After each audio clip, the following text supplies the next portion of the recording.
When you start. Hello everyone. Hi. ऐसे sir आप एक दिन ले रहे हैं, एक दिन छुट्टी मार रहे हैं, ऐसे क्यों करे सर? आ, थोड़ा सा भी बिजी शेड्यूल चल रहा है यार। एक्चुअली मैं डेली कोशिश करता हूँ अब कंटिन्यूसली करना, और डे बाय डे थोड़ा इंप्रूवमेंट कर रहे हैं हर लेक्चर के अंदर। कि पहले आपको देखा था थोड़ा अलग, मतलब बहुत ज़्यादा मैं बहुत ज़्यादा बड़ा दिख रहा था, बैकग्राउंड का दिख नहीं रहा था उसके पीछे क्या है। उसके बाद में थोड़ा अलग और रिकॉर्ड किया। लास्ट आज हमने डिसाइड किया है अब रिकॉर्डिंग का पैटर्न थोड़ा अलग करेंगे। अब आपको मेरे बैकग्राउंड जो रहेगा उसके पीछे का भी दिख रहा होगा प्रॉपर तरीके से, राइट? ये सर अभी दिख रहा है अच्छे तरीके से। ओके सर, कहाँ पे थे अपन? आपको याद है अपन ने कहाँ से लेक्चर स्टार्ट किए थे? सर देखो, हमने फर्स्ट डे पर देखा था कि टोटल 12th स्टैंडर्ड के अंदर हम क्या क्या पढ़ने वाले हैं। आओ सर। फिर उसके बाद में अपन ने देखा था कि सर हम chapter number 2 sources of corporate finance, इसके अंदर क्या क्या पढ़ने वाले हैं। Very good very good very good. क्या क्या पढ़ने वाले हैं? ये सब कुछ पढ़ने वाले हैं। जैसा सोर्सेज ऑफ ओन कैपिटल, खुद का कंपनी को अगर पैसा कहाँ कहाँ से लगता है, एक कंपनी का मालिक लगाएगा, और दूसरा कंपनी के पास में जो प्रॉफिट अर्न हुआ है और वो प्रॉफिट शेयर होल्डर्स में बांटा नहीं है, वो प्रॉफिट जो कंपनी के पास में आज भी पड़ा है उसको बोला जाता है रिटेन अर्निंग्स। क्या रिटेन अर्निंग को भी कंपनी नए बिजनेस के लिए लगा सकते हैं क्या? बिल्कुल लगा सकते हैं। आपको एग्जांपल याद होगा, हमारी बीएमए को 1 करोड़ रुपए का प्रॉफिट हुआ था। 1 करोड़ में से 80 लाख रुपए सौरभ सर और अक्षय सर लेके गए थे घर पे, और बाकी जितना बचा था वो कहाँ गया? 20 लाख रुपए आज भी कंपनी के अंदर पड़े रहते। वो निखिल वाला एग्जांपल उसके बाद में आया था। पहले वाला एग्जांपल के अंदर 1 करोड़ रुपए का प्रॉफिट हुआ था। 1 करोड़ में से 80 लाख रुपए सौरभ सर और अक्षय सर घर पे लेके गए थे। बाकी का जो रिमेनिंग अमाउंट था 20 lakh rupees, it was remaining in wherein treasure, मतलब कंपनी की तिजोरी के अंदर पड़ा था। 20 लाख रुपए पड़ा था। यस सर, याद आया।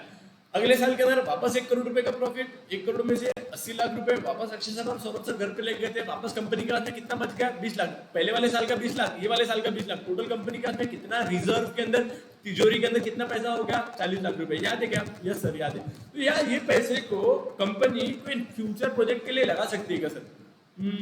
बिल्कुल। बिकॉज देखो, कंपनी के पास में आज जो पैसा पड़ा है, कंपनी चाहे कोई न्यू डेवलपमेंटल एक्टिविटीज के अंदर लगाएंगे। जैसा बीएमए के पास में आज ट्यूशन क्लासेस से पैसा आता है, बीएमए के पास में जो पैसा आता, सपोजिंगली आगे चल के हमारे को एक नवा प्रपोजल आया कि यार सर हम अक्सर और मैंने डिसाइड किया कि हम क्या करते, हम खुद का प्रिंटिंग प्रेस खोलते, बोल सकते खुद की बुक्स करेंगे और बुक्स को मार्केट में बेचेंगे।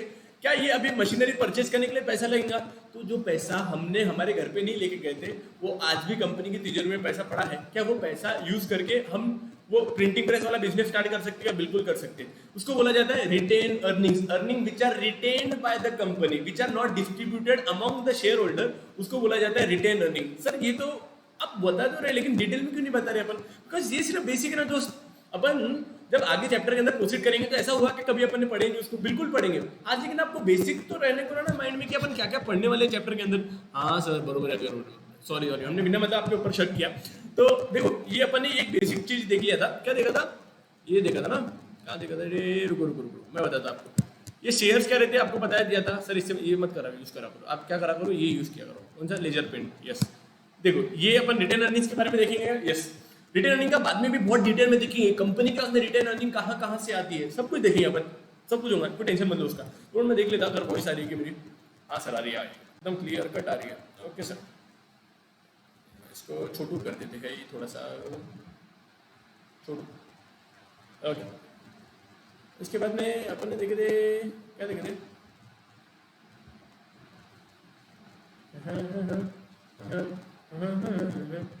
हाँ सर, चलो चलो आगे। इसके बाद में debentures, acceptance of deposit, bonds, ADR, GDR, commercial bank, ये सब कुछ डिटेल में देखेंगे सर। मतलब आपको बेसिक पता चलना चाहिए था। Yes sir. सर एक रुको 2 सेकंड, आप आगे बढ़ने के पहले हमारे को एक क्वेरी आई है। क्या क्वेरी है? पूछ लो सर। अगर आपने बोला था ना बॉन्ड्स को 25 साल 30 साल के लिए अगर कंपनी को पैसा चाहिए, तो वो कंपनी क्या करेंगी? मार्केट में बॉन्ड इश्यू करेंगे और पब्लिक से पैसा लेंगी। सर 25 साल तक का इतना दूर टाइम ड्यूरेशन किसने देगा? सपोज आपकी कंपनी ने 25 साल के लिए पैसा लिया, 18 साल के बाद में आपकी कंपनी बंद होगी। आप कुछ भी बोलते हैं यार। अरे सर समझो, एग्जांपल के लिए बोल रहे हैं हम कि 18 साल के बाद में आपकी कंपनी बंद होगी, तो फिर अब ये केस के अंदर आप पैसा रिपेमेंट कैसे करोगे? जिस दिन बंद होगी ना कंपनी हमारी, उस दिन ही कंपनी को जिनसे पैसा लिया है, फॉर एग्जाम्पल सिर्फ बॉन्ड से नहीं, हमने और डिबेंचर होल्डर से पैसा लिया था, हमने बैंक से लोन लिया था, जहां से भी पैसा आया था ना, उनको पैसा अपने को टाइम पीरियड जितना भी हो अपने को उनको आज की तारीख जब कंपनी बंद करेंगे उस दिन बंद उनको पैसा वापस देना पड़ेगा। अच्छा सर फिर आपने पहले क्यों बोला था 25 साल? 25 साल ऐसा बोलते हैं कंपनी के अंदर अगर सब कुछ नॉर्मल चला तो वो केस के अंदर कंपनी रिपेमेंट कब करेंगी? 25 साल के बाद में। Yes sir. और अगर बीच में ऐसा कोई अनसर्टन इवेंट आ गया जैसे कोविड-19 की वजह से ऐसा हो गया हमारी कंपनी एकदम खत्म होने के कगार पे आ गई, कंपनी का पैसे एकदम खत्म हो गए, तो वो केस के अंदर इवन तो 25 साल नहीं भी हुए होंगे तो कंपनी अपना पैसा वो पर्टिकुलर शेयर होल्डर्स को वापस देंगे। यस सर समझ में आ गया। मतलब शेयर होल्डर हो गया, बॉन्ड्स हो गया। सर क्राइटेरिया कैसे देंगे? देखो सबसे पहले डिपॉजिटर्स को देंगे। डिपॉजिटर्स मतलब याद है कि सबसे छोटे वाले शेयर होल्डर, सबसे शेयर होल्डर नहीं, सबसे छोटे वाले लोग जिनसे शॉर्ट टर्म पीरियड के लिए लोन लिया है। छोटे वाले मतलब हाइट में छोटे नहीं, जिनसे थोड़े टाइम पीरियड के लिए पैसा लिया है। अच्छा जिनसे 6 महीने से ज्यादा लेकिन 36 महीने से कम अगर लोन लिया तो पहले डिपॉजिटर्स को वापस देंगे, फिर उसके बाद में डिबेंचर होल्डर्स को, फिर बॉन्ड होल्डर्स को देंगे, फिर बैंक वालों को अगर पैसा कुछ रहेगा तो वापस देंगे। ये थोड़ा ऊपर नीचे हो सकता है, टाइम टू टाइम ये क्राइटेरिया चेंज होती रहती है, लेकिन ऐसा एकदम स्ट्रिंजेंट नहीं है। लेकिन सबसे पहले अपन रिपेमेंट करेंगे डिपॉजिटर्स का, इतना ध्यान में रखना। यस सर डिपॉजिटर का हो गया, डिपॉजिटर को आपने दे दिया, डिबेंचर को दे दिया, बॉन्ड्स को दे दिया, बैंक वालों को वापस दे देंगे। सर उसके अंदर इक्विटी को देना क्या बेटा? इक्विटी को नहीं, इक्विटी के पहले प्रेफरेंस शेयर होल्डर को। याद है क्या? जब भी कंपनी बंद होगी सबसे पहला पैसा वापस देंगे प्रेफरेंस शेयर होल्डर्स को। आपको याद आ रहा होगा मुकेश अंबानी की कंपनी थी लेकिन अपन मुकेश भाई को दे रहे थे क्या पहले पैसे कि प्रेफरेंस शेयर होल्डर्स को पैसे वापस देते रहे? पहले प्रेफरेंस शेयर होल्डर को दे रहे थे। यस जो बच्चे डायरेक्टली ये लेक्चर के ऊपर जंप कर रहे होंगे ना, बिकॉज देखो हम डायरेक्टली यूट्यूब पे वीडियोस लेक्चर अपलोड कर रहे हैं, तो ऐसा नहीं है। अभी हमने देखा है कि दूसरे फैकल्टीज के भी जो बच्चे हैं, दूसरे कॉलेजेस के जो बच्चे हैं जो हमारे पास में बीए में भी एसोसिएटेड नहीं है, कहीं और जाते हैं, लेकिन वो आज लेक्चर्स को देखते हैं तो उनको अच्छा लगता है, तो वो पहला सीरीज देखा, सेकंड लेक्चर देखा तो वो देख रहे हैं। या अब कोई बच्चा डायरेक्टली थर्ड लेक्चर पे आ रहा है तो उसको समझने में थोड़ी दिक्कत जाएगी। दोस्त हमने इसका डिटेल पार्ट हमने ऑलरेडी अर्लियर पीरियड के अंदर अर्लियर 2 लेक्चर्स के अंदर कवर्ड है। तो मेरी एक रिक्वेस्ट है आपसे कि आप डायरेक्टली लेक्चर के ऊपर जंप मत करो। आप what you should do firstly please complete all 2 lectures. जो पहले 2 लेक्चर हुए ना तो उसको कंप्लीट करना, बिकॉज मैं हमेशा से बोलता हूँ कॉमर्स का हर एक सब्जेक्ट पूरा लिंकिंग में चलता है पक्का।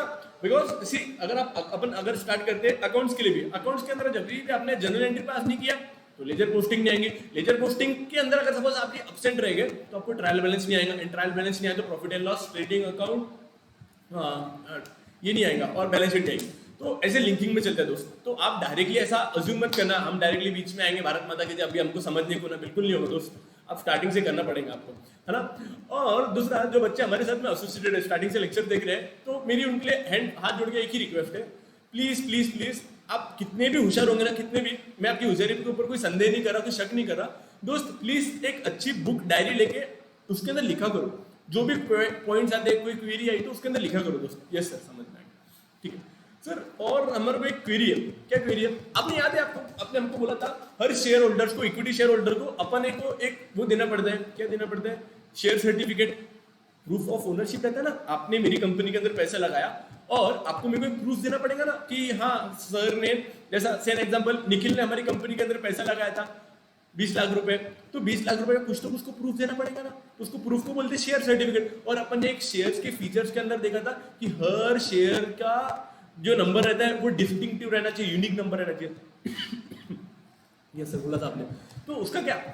तो सर अगर हमारा क्वेरी है, सपोजिंगली कन्हैया ने दूसरे कोई बंदे का शेयर सर्टिफिकेट, मिस्टर बी का शेयर सर्टिफिकेट जेरोक्स मारा था। अब कौन सच बोल रहा, कन्हैया सच बोल रहा कि मिस्टर बी सच बोल रहा है? ये कैसे आइडेंटिफाई होता है? कंपनी के पास में कोई रिकॉर्ड नहीं रहता है क्या?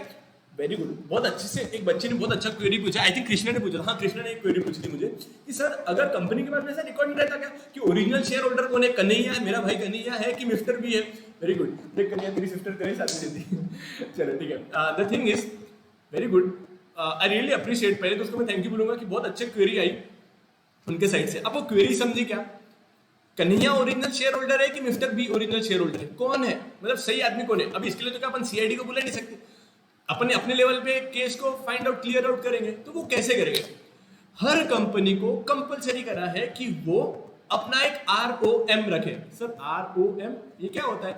Registered of members. क्या बोलते हैं? Registered of member. सर हम बता दें, रजिस्टर मेंबर का रजिस्टर, उसका ROM रजिस्टर ऑफ मेंबर्स बोलते हैं। बिल्कुल, हर कंपनी को अपना रजिस्टर ऑफ मेंबर्स बनाना पड़ता है और उसके अंदर लिखना पड़ता है कि हमारे कौन कौन शेयर होल्डर है, एक शेयर होल्डर्स को हमने कितने शेयर है, वो बंदे ने हमारी कंपनी के अंदर कितने शेयर परचेज करे हैं और एक शेयर की कीमत कितनी और उसने कंपनी को कितने पैसे दिए हैं। अच्छा सर, आराम से डबल चेक।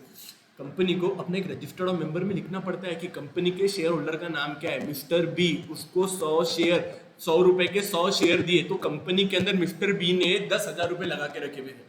और ये नॉर्मल वोटिंग राइट वाले शेयर, क्या लाया सर आपने नॉर्मल वोटिंग राइट, आज पढ़ेंगे अपन कि इक्विटी शेयर होल्डर के अंदर भी ना दूसरे बच्चे आते मतलब दूसरे पार्ट्स आते हैं, 2 पार्ट्स आएंगे उसके अंदर, नॉर्मल वोटिंग राइट फिर डिफरेंशियल वोटिंग राइट। मैं आगे कवर करूंगा, टेंशन मत लेना, ठीक है, समझा सर। सर चलते ना, इसको फटाफट रिकॉर्ड खत्म करो ना इसको। अपने डिबेंचर डिपॉजिट्स एकदम डिटेल में देखेंगे, बॉन्ड्स एकदम डिटेल में देखेंगे, एडीआर जीडीआर एकदम डिटेल में देखेंगे, लेकिन क्या क्या पढ़ने वाले अपने दिमाग में है ना बॉस। यस सर, समझा आप, चलो यस सर, ओके बॉस। उसके अंदर अपन ने देखा था कंपनी के पास में पैसा कहाँ कहाँ से आ सकता है, ये सब देख लिया था। Yes sir. सर एक काम करो ना, ये चलो ना आगे। मुकेश भाई ने पैसा लगाया तो उसको क्या बोलते हैं, आप बोलेंगे नहीं ना तो आपको तकलीफ होगी दोस्त। मुझे सीरियसली अभी जब हम पढ़ रहे हैं ना, बहुत से बच्चों की क्वेरीज आती है, मुझे नियरली 30 से 35 मैसेजेस आए होंगे, सब के लिए अप्रिसिएशन के लिए कि सर अभी अच्छे तरीके से हो रहा है, हम कभी भी लेक्चर्स देख पा रहे हैं, और इन मतलब हम क्लियरिटी जब तक नहीं समझता हम बार बार लेक्चर्स को देखते हैं, या सर ये क्वेरी आई तो इसको कैसे रिजॉल्व करना। तो बहुत अच्छा लग रहा है कि आप पॉजिटिवली कर रहे हो, बिकॉज अब इसके अंदर भी मैं गारंटी देता वैसे बच्चे बिल्कुल रहेंगे जो घर पे पढ़ नहीं रहे, आप पीछे रहेंगे, बाकी के बच्चे बहुत आगे निकलना चालू हो गया। मैं सीरियस हूँ, बहुत सीरियस हूँ सर। 12th अभी तो चालू है, दोनों टाइम 3-4 महीने आपका फुल टू टाइम पास हो गया, फुल टू, पूरा टाइम वेस्ट हुआ है। अभी ही टाइम है आपके पास में, अगर अभी से करोगे तो आपको तकलीफ नहीं होगी आगे, नहीं तो बाद में बहुत तकलीफ जाती है, बिकॉज बच्चों को लर्न होता नहीं। मेरा इनिशिएटिव रहता है कि बच्चों को क्लास में लर्न करो, लेकिन उसके बाद में भी ना आपको घर पे करना पड़ता है, थोड़ा बहुत आपको लिख के देखना पड़ेगा।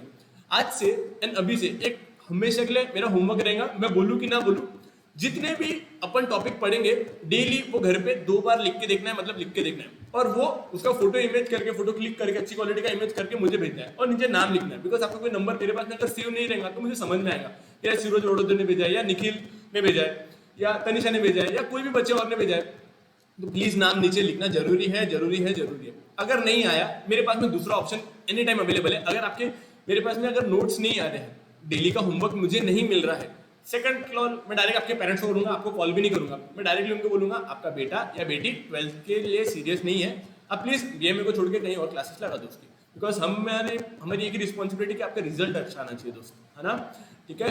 चलो, और जो क्वेरी होंगी तो आप मुझे प्लीज पूछो, मैं भगवान नहीं हूँ, आपके मन में क्या है मुझे कैसे समझेगा यार, अभी फेस टू फेस तो नहीं है, तो आप प्लीज थोड़ा कोऑपरेट करो, वो आपकी भलाई के लिए है, बाकी बच्चे कर रहे हैं, आप पीछे रह जाओगे, ठीक है। मुकेश भाई ने अगर पैसे लगाए तो उसको क्या बोलते हैं, ओनर्स कैपिटल, उसको सर और भी बोलते हैं owned fund, own capital, right, yes. 1 lakh रुपए का लगाया था पैसा, सर समझ में आ गया। दूसरा, अगर कंपनी के अंदर दूसरे लोगों ने पैसा लगाया था तो उसको फॉरवर्ड कैपिटल बोलते थे, यस। फीचर्स को अपन रिवाइज किया था क्या, पहला फीचर क्या था सर, ये स्लाइड को जो डायरेक्ट आखिरी स्लाइड पे आ जाओ, ठीक है भाई, नहीं काम कर दे अपन डायरेक्टली आखिरी स्लाइड पे आ जाए, उसके थ्रू उस पर समझ में आ जाएगा, फास्ट हो जाएगा थोड़ा सा, क्योंकि क्या हो जाता है अपन इतना टाइम रिवीजन को देंगे तो फिर आगे खत्म नहीं हो पाएगा ना अपना। यस सही बोला आपने। सर ये क्या था, चलो आ जाओ। Let's revise all the feature of shares. सबसे पहले अपन देखेंगे शेयर्स किस चिड़िया का नाम है, तो शेयर किस चिड़िया का नाम है, तो पहले अपने को शेयर्स को डिफाइन करना पड़ेगा। तो शेयर्स तो अपन ने बोल दिया था। अच्छा आपको एक डेफिनेशन वाइज बोलूं क्या, कुछ बच्चे बोलते सर हमारे को डेफिनेशन समझाओ, कंपनी सेट की डेफिनेशन सुन, बहुत मस्त है सर, डेफिनेशन मस्त नहीं बोलूंगा, एक्चुअली चिल्लाने गुस्सा करने का मन होता है, डेफिनेशन सुनो आपका भी गुस्सा करने का मन होगा। सर क्या डेफिनेशन है, shares mean the share in the share capital of the company. क्या था सर, मैं फिर से एक बार बोलता आपके लिए, shares mean the share in the share capital of the company. पूरा ऊपर से क्या सर, कुछ भी नहीं समझा, और एक बार लास्ट टाइम बोलता, shares means the share in the share capital of the company. Sir रुको रुको, हमको थोड़ा थोड़ा लग रहा है। शेयर मीन्स द शेयर क्या बोलते हैं, share mean the share in the share capital of the company. Total cake में से एक छोटा सा टुकड़ा मेरा, तो वो छोटा सा टुकड़े को मेरा शेयर बोलेंगे। अब एक बार डबल से एक बार रिपीट करो, टोटल पैसा कंपनी को जितना भी लग रहा है, 10 लाख रुपए कंपनी को लग रहा है, 10 लाख किसने लगाया था, 10 लोगों ने लगाया था, सबने 1-1 लाख रुपए लगाया था, तो 10 लाख के अंदर मैंने कितना पैसा लगाया उतने पार्ट को बोलते हैं शेयर। तो डबल से डेफिनेशन अभी आराम से पढ़ो, आपको समझेगा। Shares means the share in the share capital of the company. ये बड़ा वाला क्या प्रोग्राम है, ये टोटल शेयर कैपिटल है। टोटल शेयर कैपिटल के अंदर मैंने छोटू सा पार्ट लिया, उसको क्या बोलते हैं, share in the share capital of the company. पक्का पक्का, God God God God God God और नॉट नॉट, पक्का समझा? Yes sir. चलो सर आगे चलते हैं। यस, अब अपन पढ़ते हैं अपन, let's revise the features of shares. अब शेयर्स के फीचर्स मतलब क्या होता है? फीचर्स में हमेशा से बोलता हूँ, कभी भी आपको कुछ चीज के बारे में डिफाइन इन द सेंस उसके बारे में और बताना रहता है, तो आप उसके फीचर्स को बताते हो, है ना? ठीक है, यस। चलो let's revise the feature of share. सबसे पहला था, it is the smallest unit in the share capital of the company. ये अटक गया, अरे चलो, हाँ, smallest in the share capital, total share capital के अंदर एक स्मॉलेस्ट पार्ट, उसको बोलते हैं शेयर। यस सर, आगे चलो। दूसरा, ये क्या इंडिकेट करता है? ओनरशिप का प्रमाण पत्र है ना, कि हाँ अगर आपके पास में कंपनी का शेयर सर्टिफिकेट, तो ये इससे क्या प्रूफ होगा कि आप कंपनी के मालिक हो? It indicates ownership. होगा सर। थर्ड, इसका कोई डिस्टिंक्टिव नंबर रहेगा क्या? बिल्कुल रहेगा सर, हर एक शेयर का डिस्टिंक्टिव एक यूनिक नंबर होना चाहिए। मैंने बोला था ना उस दिन। यस सर, आपने बताया था। 2 मिनट को एक बार देखने दो इसको। अच्छा चलो, ये डर क्यों लगता है? बिकॉज हमको 1-1.5 घंटा वीडियो रिकॉर्ड करना, साला आवाज ही नहीं आ रहा, तो आप क्या मतलब मेरे इशारों से समझेंगे क्या? नहीं ना, ठीक है। तो देखो, थर्ड डिस्टिंक्टिव नंबर होना चाहिए सर। इसके बाद हम बोलते हैं आपको, हर शेयर होल्डर के पास में कुछ ना कुछ राइट्स होते हैं। कैसे, कौन से राइट है? Right to receive dividend. हाँ, दूसरा सर, बुक्स को इंस्पेक्ट करना, स्टैट्यूटरी बुक्स को चेक करने का राइट मिलता है। यस सर, मीटिंग में आने का, पार्टिसिपेट करने का राइट मिलता है। Very good sir. और मीटिंग में आर्टिकल वोटिंग करने का पावर मिलता है। यस, उसके बाद में भी डिविडेंड से रिलेटेड पॉइंट था, क्या गेट्स डिविडेंड। जैसे हर कंपनी के अंदर जिसने पैसा लगाया है, तो कंपनी प्रॉफिट कमाएंगे, तो प्रॉफिट किसका रहेगा? शेयर होल्डर्स का। तो शेयर होल्डर्स को जब प्रॉफिट बांटेंगे उसको क्या बोलेंगे? Dividend sir. उसके बाद में शेयर, क्या मैं मेरे शेयर किसी और को ट्रांसफर कर सकता हूँ क्या? हाँ, आप सर कर सकते हैं, लेकिन आपने कुछ नहीं उस दिन बोला था, आपने बोला था कि अगर कंपनी प्राइवेट लिमिटेड कंपनी है, तो अगर उसको शेयर ट्रांसफर करने का, तो दूसरे शेयर होल्डर्स को पूछना पड़ता है। अरे हो यार, आप तो एकदम सही बोले। आपको याद आया एक एग्जांपल, अक्षय सर, मैं और निखिल, हम तीनों शेयर होल्डर थे। उसके अंदर अक्षय सर को अपने शेयर किसी और पर्सन को ट्रांसफर करने थे, कन्हैया को ट्रांसफर करने के थे। तो अक्षय सर की रिस्पॉन्सिबिलिटी क्या? वो अक्षय सर मुझसे और निखिल को पूछेंगे क्या कि क्या मैं मेरे शेयर ट्रांसफर कर सकता हूँ क्या? यस बिल्कुल। ये कौन सी कंपनी में दोस्त? ये प्राइवेट कंपनी के अंदर। ओके सर, समझ में आया। इसके अलावा क्या था? इसके अलावा शेयर ट्रांसफर करते पब्लिक लिमिटेड के अंदर, पब्लिक लिमिटेड कंपनी के अंदर कर सकते हैं क्या? एक प्राइवेट लिमिटेड कंपनी रहती, एक पब्लिक लिमिटेड कंपनी रहती। पब्लिक लिमिटेड के अंदर भी शेयर ट्रांसफर कर सकते क्या? यस, लेकिन किसके हिसाब से? As per AOA, article of association, जो कंपनी का रूल बुक रहता है ना, जहाँ पे रूल्स एंड रेगुलेशन लिखा रहता है, तो ट्रांसफर के भी रूल्स लिखे हुए रहते हैं उसके अंदर। तो ट्रांसफर किसके अकॉर्डिंगली करेंगे? As per the rules and regulation given wherein AOA। Very good बच्चों, आपको सब कुछ आता है। अच्छा मुझे एक बात बताओ, शेयर मूवेबल प्रॉपर्टी है कि इमूवेबल प्रॉपर्टी? क्या अपन शेयर सर्टिफिकेट यहाँ से लेके तो उधर तक लेके जा सकते हैं? बिल्कुल है। बिल्डिंग इधर से उधर जाती है? नहीं सर हो गया हमारे को सारे के सारे पॉइंट। यस, इतने सारे पॉइंट हो गए थे, जिसको ये हो गया था, फिर ये समझ में आया था। मैं अभी रुक रहा हूँ। अब एक बार अगर ये, आई थिंक अब मेरे पीछे का सब कुछ प्रॉपर तरीके से दिख रहा होगा। आई थिंक इधर दिख रहा होगा, ठीक है, डैम दिख रहा होगा, तो बरोबर दिख रहा है क्या? यस, एक बार उसका स्क्रीनशॉट है something like this, please take it. मैं एक सेकंड के लिए रुक रहा हूँ। हो गया? चलो आगे चलते हैं। अब इक्विटी शेयर किसको बोलते हैं? Equity share mean the share which are not preference shares, and preference share को तो sir preference shares are the shares which are not equity shares. Sir ऐसे नहीं बोलते। इक्विटी शेयर्स मतलब वो जो प्रेफरेंस शेयर नहीं है, और प्रेफरेंस शेयर मतलब वो जिनको प्रेफरेंस मिलता है। जब भी कंपनी प्रॉफिट कमाएंगी, तो प्रॉफिट पहले किसको बांटेंगे? इक्विटी शेयर होल्डर को, प्रेफरेंस शेयर होल्डर को, प्रेफरेंस शेयर होल्डर को। सर जब कंपनी बंद होगी तो पहला पैसा वापस देना पड़ेगा, तो पहला पैसा अपन किसको वापस देंगे? इक्विटी शेयर होल्डर की, प्रेफरेंस शेयर होल्डर को? सर प्रेफरेंस शेयर होल्डर को। हाँ वैसे एकदम सिंपल से है ना। प्रेफरेंस है मतलब क्या? इनको पहले पैसा मिलने का अधिकार है। पैसा अपन कब दे दे? कंपनी को प्रॉफिट हुआ, प्रॉफिट बांटेंगे, तो पहला प्रॉफिट किसको बांटेंगे दोस्त? इक्विटी शेयर होल्डर की प्रेफरेंस। कंपनी को बंद करेंगे, जिसने भी कंपनी को पैसा दिया था वो पैसा मांगने वापस नहीं आएगा कि भाई तुम्हारी कंपनी बंद हो रही, अभी मेरे पैसे वापस दे दो। तो अपन पहला पैसा किसको वापस देंगे? Sir preference share holder. Very good मेरे भारत के देशवासियों, आपको अच्छे तरीके से समझ में आ रहा है ऐसे मुझे लग रहा है। ठीक है, यस सर समझ में आया। फिर ये देख लिया था सर, फिर ये भी देख लिया था। पहला पैसा dividend equity preference share holder को मिला, बाद में इक्विटी शेयर होल्डर को मिलता है। सर अब आपने ये भी बताया था, इक्विटी शेयर होल्डर भली कंपनी का उन्होंने चालू किया होगा, लेकिन प्रेफरेंस शेयर होल्डर को पहले बोलते हैं। आपको पता है क्या, who are the real owners of the company? Real owners sir Jio company के अंदर रियल ओनर तो मुकेश भाई है। मुकेश भाई क्या है? Equity share holder. Sir equity share holders are the real owners of the company. Very good very good very good, एकदम मस्त बोले आपने। Equity share holders are the real owners of the company and preference share holders are the false owner. Real owner नहीं मतलब फिर क्या बोलेंगे इनको? नकली ओनर। नकली ओनर नहीं बोलते, ऐसा नकली ओनर नहीं बोला, दे आर द को ओनर। को ओनर मतलब क्या है? ये भी ओनर है लेकिन पहला ओनर कौन है? Equity share holder. उसके बाद वाला दर्जा किसको देंगे अपन? Preference share holders. Very good, मैं डबल से बोला। Equity share holders are the real owners of the company, preference share holders are the co owners. Co मतलब सहयोगी। सहयोगी अपन नहीं बोलते क्या? अध्यक्ष उपाध्यक्ष तो उपाध्यक्ष वाला इनको किसको अपन किसको देते हैं? प्रेफरेंस शेयर होल्डर्स को, राइट? या ऐसा अपन बोल सकते क्या? किसको बोल सकते हैं अपन? किसको बोलेंगे? और इसके अंदर कैसा को वाला नहीं रहता क्या? प्रेसिडेंट वाइस प्रेसिडेंट, याद है? तो वैसा ही equity share holder are the real owners of the company, preference share holders are the co owners of the company, है ना? ऐसा समझ में आया? समझ में आ गया सर? और समझ में आ गया, टेंशन मत लो। चलो आगे चलो, जल्दी जल्दी जल्दी। अब अपन ने अभी इक्विटी शेयर होल्डर किसको बोलते हैं अपन ने? आई थिंक ये पढ़ा था अपन ने। हाउ आई थिंक हुआ था शायद। हाउ हुआ था? Equity share holders do not get fixed commitment of dividend. If there is no profit, no dividend is paid. Similarly, if there is less profit, less dividend. I think मेरा हो गया था, ये पॉइंट भी हो गया था। हाँ, यहाँ तक हो गया था सर, आपका मस्त यहाँ तक हो गया था। ये क्या था? इक्विटी शेयर होल्डर्स के बारे में कुछ तो भी नवा बताए थे। क्या बोल रहे हो? इक्विटी शेयर होल्डर्स को ना प्रॉफिट का कमिटमेंट नहीं होता है। आपको याद है मैंने निखिल वाला एग्जाम्पल लिया था कि अगर आपकी कंपनी को प्रॉफिट नहीं हुआ, मैं निखिल को बोला निखिल तो हमारी कंपनी के अंदर पैसा लगा। निखिल बोलता सर मैं लगा था, लेकिन आपको मेरे को एक चीज का वादा देना पड़ेगा। वादा किस चीज का करना पड़ेगा? कि आपकी कंपनी मुझे हर साल कुछ ना कुछ रिटर्न तो देंगी ही देंगी। बोला निखिल अगर हमारे को प्रॉफिट नहीं होगा तो हम कहाँ से देंगे यार? देखो बोले सर मेरे को कोई लेना देना नहीं, आप मेरे को हर साल प्रॉफिट देंगे बोले तो देंगे। और फिर एक काम कर निखिल, तो हमारी कंपनी के अंदर लोन लगा, हमारे को प्रॉफिट हो कि नहीं हो, हम तेरा लोन का इंटरेस्ट जरूर देंगे दोस्त, है ना? पक्का ऐसा बोला था ना? यस। इक्विटी शेयर होल्डर्स का रेट ऑफ डिविडेंड फिक्स रहता है कि फ्लक्चुएटिंग रहता है? सर ये आराम से बताओ। चलो आराम से सुनो। पहला पॉइंट अपन यहां से अभी स्टार्ट करते हैं वापस। प्रेफरेंस शेयर होल्डर्स के केस के अंदर क्या होता है और इक्विटी शेयर होल्डर्स के केस में क्या होता है? जब भी कंपनी को प्रॉफिट होता है, कंपनी किसकी है? इक्विटी शेयर होल्डर्स की, प्रेफरेंस शेयर होल्डर की, दोनों की है।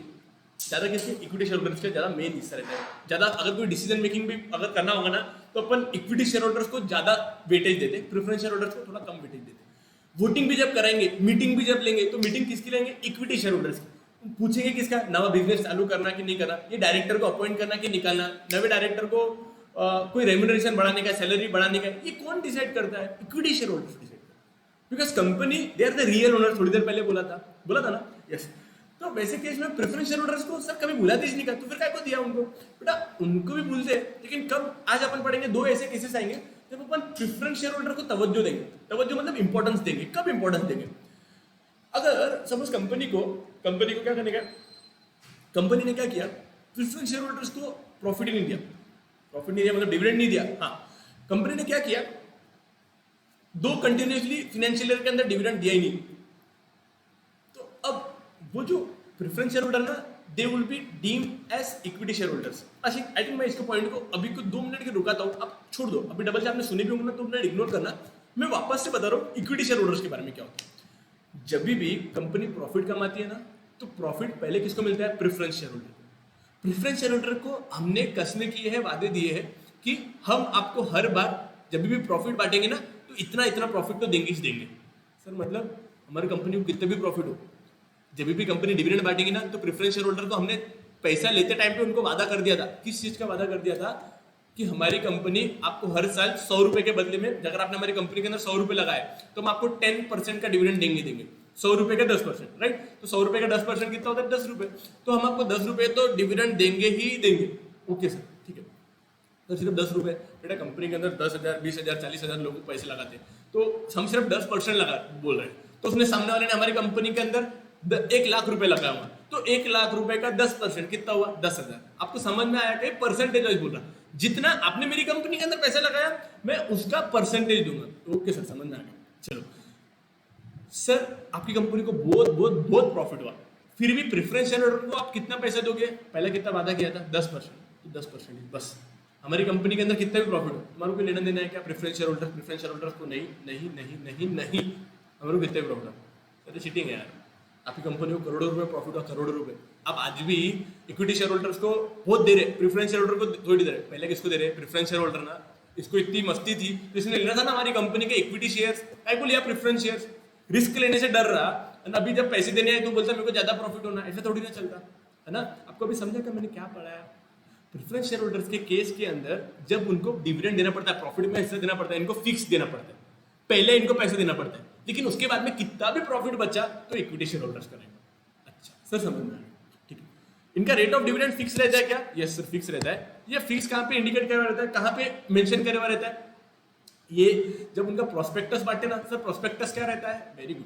बहुत सारे बच्चों को तो ऐसे कुछ कुछ शब्द रहते होंगे ना एकदम ऊपर से आते होंगे, सारे के सारे वर्ड्स ऐसे ऊपर से आते होंगे, कुछ समझते नहीं होगा, गलती है ना। बिकॉज आप 11th के अंदर या तो पढ़े नहीं है, कुछ कुछ बच्चों के अंदर माइंड में मिसकंसेप्शन ही अलग रहते हैं, यार 11वीं है, 11वीं में पढ़ना नहीं पड़ता।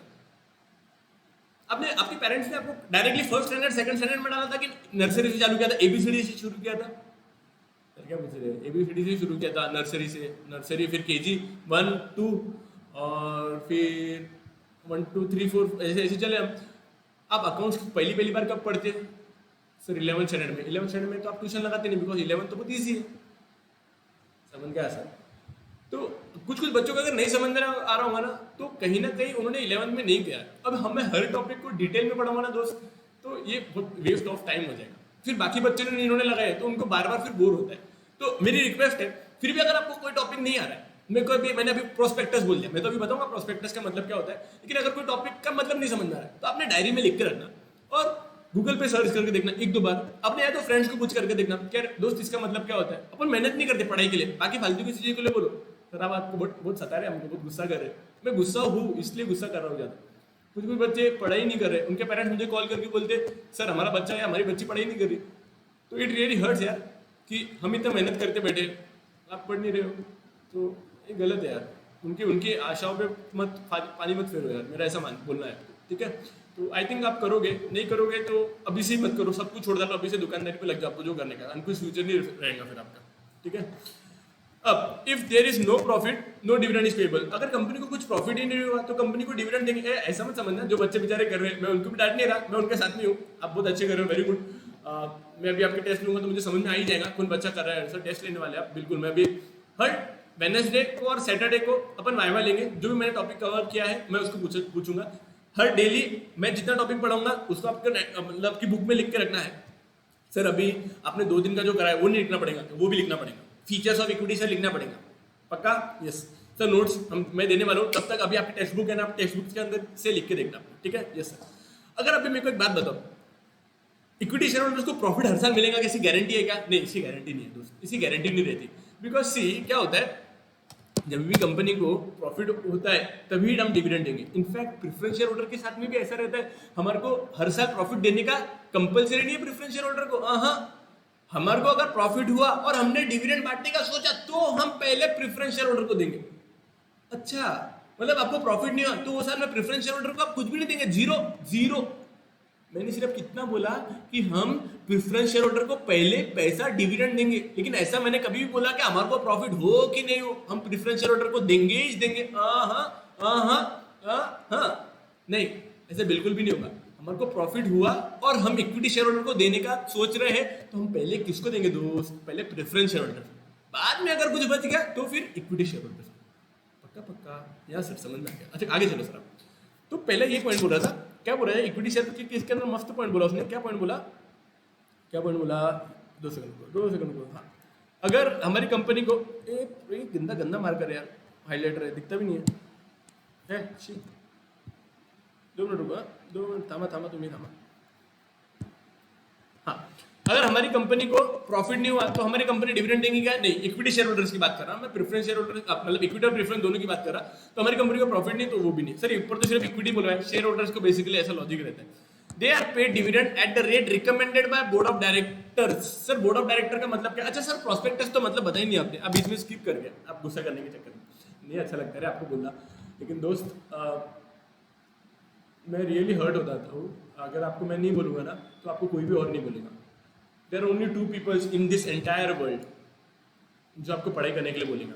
एक आपके माँ बाप, सर 2 बोले थे, माँ बाप हो गए ना 2 ऐसा नहीं, मतलब एक मम्मी पापा, एक यूनिट है वो, और दूसरा मैं। मतलब मैं अक्षय सर मतलब टीचर आपका, बाकी इनको कोई लेना देना नहीं, आप पढ़ाई कर रहे हैं कि नहीं कर रहे, निखिल पढ़ रहा है कि नहीं कर रहा, कन्हैया पढ़ रहा है कि नहीं पढ़ रहा, वडोदय सूरज वडोदय पढ़ रहा है कि नहीं पढ़ रहा, सर्वेश पढ़ रहा है कि नहीं पढ़ रहा, कोई लेना देना नहीं दोस्त। सब सब सब सबको अपना अपना का है। इनफैक्ट आपका बेस्ट फ्रेंड भी ना आपको पढ़ाई करने के लिए नहीं बोलेगा, सीरियस बोल रहा हूँ, वो भी आपसे चलता है, ठीक है, एकदम क्लियर है, भले मुंह से बोलते नहीं आता, लेकिन मन के मन में तो ऐसा रहता है यार ये पढ़ाई कर रही है, नहीं क्या दोस्त को अच्छे मार्क्स आ गए तो ज़्यादा बुरा लगता है, वैसा वाला थॉट तो दोस्त भी नहीं बोलेगा। इट्स यू अपने आने में अपने को देखना कि बोलना ये शरीर की जिम्मेदारी मेरी है, इस शरीर को इज्जत मुझे दिलाने की, मैं कुछ भी करूंगा या कुछ भी करूंगी मेरे मार्क्स अच्छे लाऊंगी। सच्ची से कोई भी नहीं बोलेगा। आपकी मम्मी पापा को आपके ऊपर डिपेंडेंट है उनका नाम रोशन करने का। इट रियली डजेंट मैटर कि बाकी लोग क्या कर रहे हैं, बाकी लोग कचरा खा रहे होंगे, आप कचरा खाओगे क्या, नहीं, अपने को अपना नाम अच्छा करने का है ना, ठीक है। मुझे बोलने में मैं बोलता हूँ ना, मुझे हर्ट होता है कि मैंने ऐसा क्यों बोला, लेकिन अगर मैं नहीं बोलूँगा तो आप किसकी भी नहीं सुनते ना दोस्त, इसलिए बोलना पड़ रहा है। मैं सीरियसली हाथ जोड़ के बोल रहा हूँ, आप अच्छे तरीके से पढ़ो, घर पे अच्छे तरीके से पढ़ाई करो, कोई भी प्रॉब्लम हुई डायरी में नोट डाउन करो, मुझे भेजो, ठीक है। नहीं तो बहुत हर्ट, मतलब आपको लॉस होगा बहुत ज़्यादा। ये लॉकडाउन के चक्कर के अंदर सबको बहुत लॉस हो रहा है, हमको भी बहुत लॉस हो रहा है, आपकी पढ़ाई नहीं हो रही ना तो हमको कैसे कैसे फील होता है। चलो सब कुछ अब हम प्रॉमिस करते हैं हम अच्छे तरीके से पढ़ेंगे। मुझे बच्चों को मैं बोलता हूँ ना, मैं 80% बच्चों को 80 नहीं 90% बच्चे ऐसे रहते जो मेरी सुनते, उनका नाम उनका अच्छा होता है। सीरियस बहुत नोट हो रहा, बच्चे बहुत मेरे को दिल से फॉलो करते हैं, मैं जो भी बोलता हूँ मेरी बात सुनते करते हैं ऐसे। बाकी 10% तो रहती ना, तो मतलब ऐसे गंदा काम करने वाले, पढ़ाई नहीं करने वाले, तो वैसे रहती है। तो फिर मैं 10% के लिए मेरी एनर्जी भी नहीं कमाता। भाई जा देखो जो करने का कर, तेरे आगे का फ्यूचर अंधकार में भरे हुआ है पूरा का पूरा, ठीक है। चलो sir, the Fortune of the equity shareholder is tied up with the ups and downs of the company. मैंने बोला था आपको, कंपनी अगर आगे अच्छा कमाई तो इक्विटी शेयरहोल्डर को ज्यादा प्रॉफिट। मैंने थोड़ी देर पहले बोला था ना, प्रेफरेंस शेयरहोल्डर को फिक्स रेट पे डिविडेंड मिलेगा, इक्विटी शेयरहोल्डर्स को कितना भी प्रॉफिट बाद में बच गया वो किसका रहेगा, इक्विटी शेयरहोल्डर्स का रहेगा। Yes sir. However, the equity shareholder participate in the management of the company. Very good sir. Equity shareholder के उसमें पावर रहता है कि वो कंपनी की मीटिंग में आ सकता है, कंपनी की मीटिंग में आके वोटिंग भी कर सकता है। ये सारे के सारे राइट किसके पास में, इक्विटी शेयरहोल्डर्स के पास में। यस सर, इक्विटी शेयरहोल्डर्स के बारे में आपने तो सब इतना बता दिया कि इक्विटी शेयरहोल्डर्स के बारे में प्रेफरेंस है, सॉरी इक्विटी शेयरहोल्डर को डिविडेंड आखिरी में मिलेगा, इनको वोटिंग करने का पावर मिलता है, मीटिंग में आने का पावर मिलता है, डिविडेंड मिलने का राइट मिलता है, बुक्स को चेक करने का राइट मिलता है, ये सब समझ में आ गया। लेकिन ना थोड़ा और बताओ इक्विटी। चलो अभी अपन फीचर्स ऑफ इक्विटी शेयर देखेंगे। सर क्या बोले आपने, फीचर्स ऑफ इक्विटी शेयर अभी हम पढ़ेंगे अच्छे तरीके से कि इक्विटी शेयर्स के फीचर्स किस क्या रहते हैं। Features, very good. अब एक एग्जांपल के थ्रू लेता हूं मैं, सबसे पहले देखता हूं फीचर्स ऑफ इक्विटी शेयर। पहला फीचर्स क्या है, मार्केट वैल्यू। Very good. मैं 2 सेकंड का सिर्फ एक पानी पी रहा हूं, बाद में वापस कंटिन्यू करता हूं। Market value. चलो एक क्वेश्चन पूछता हूँ मैं आपको।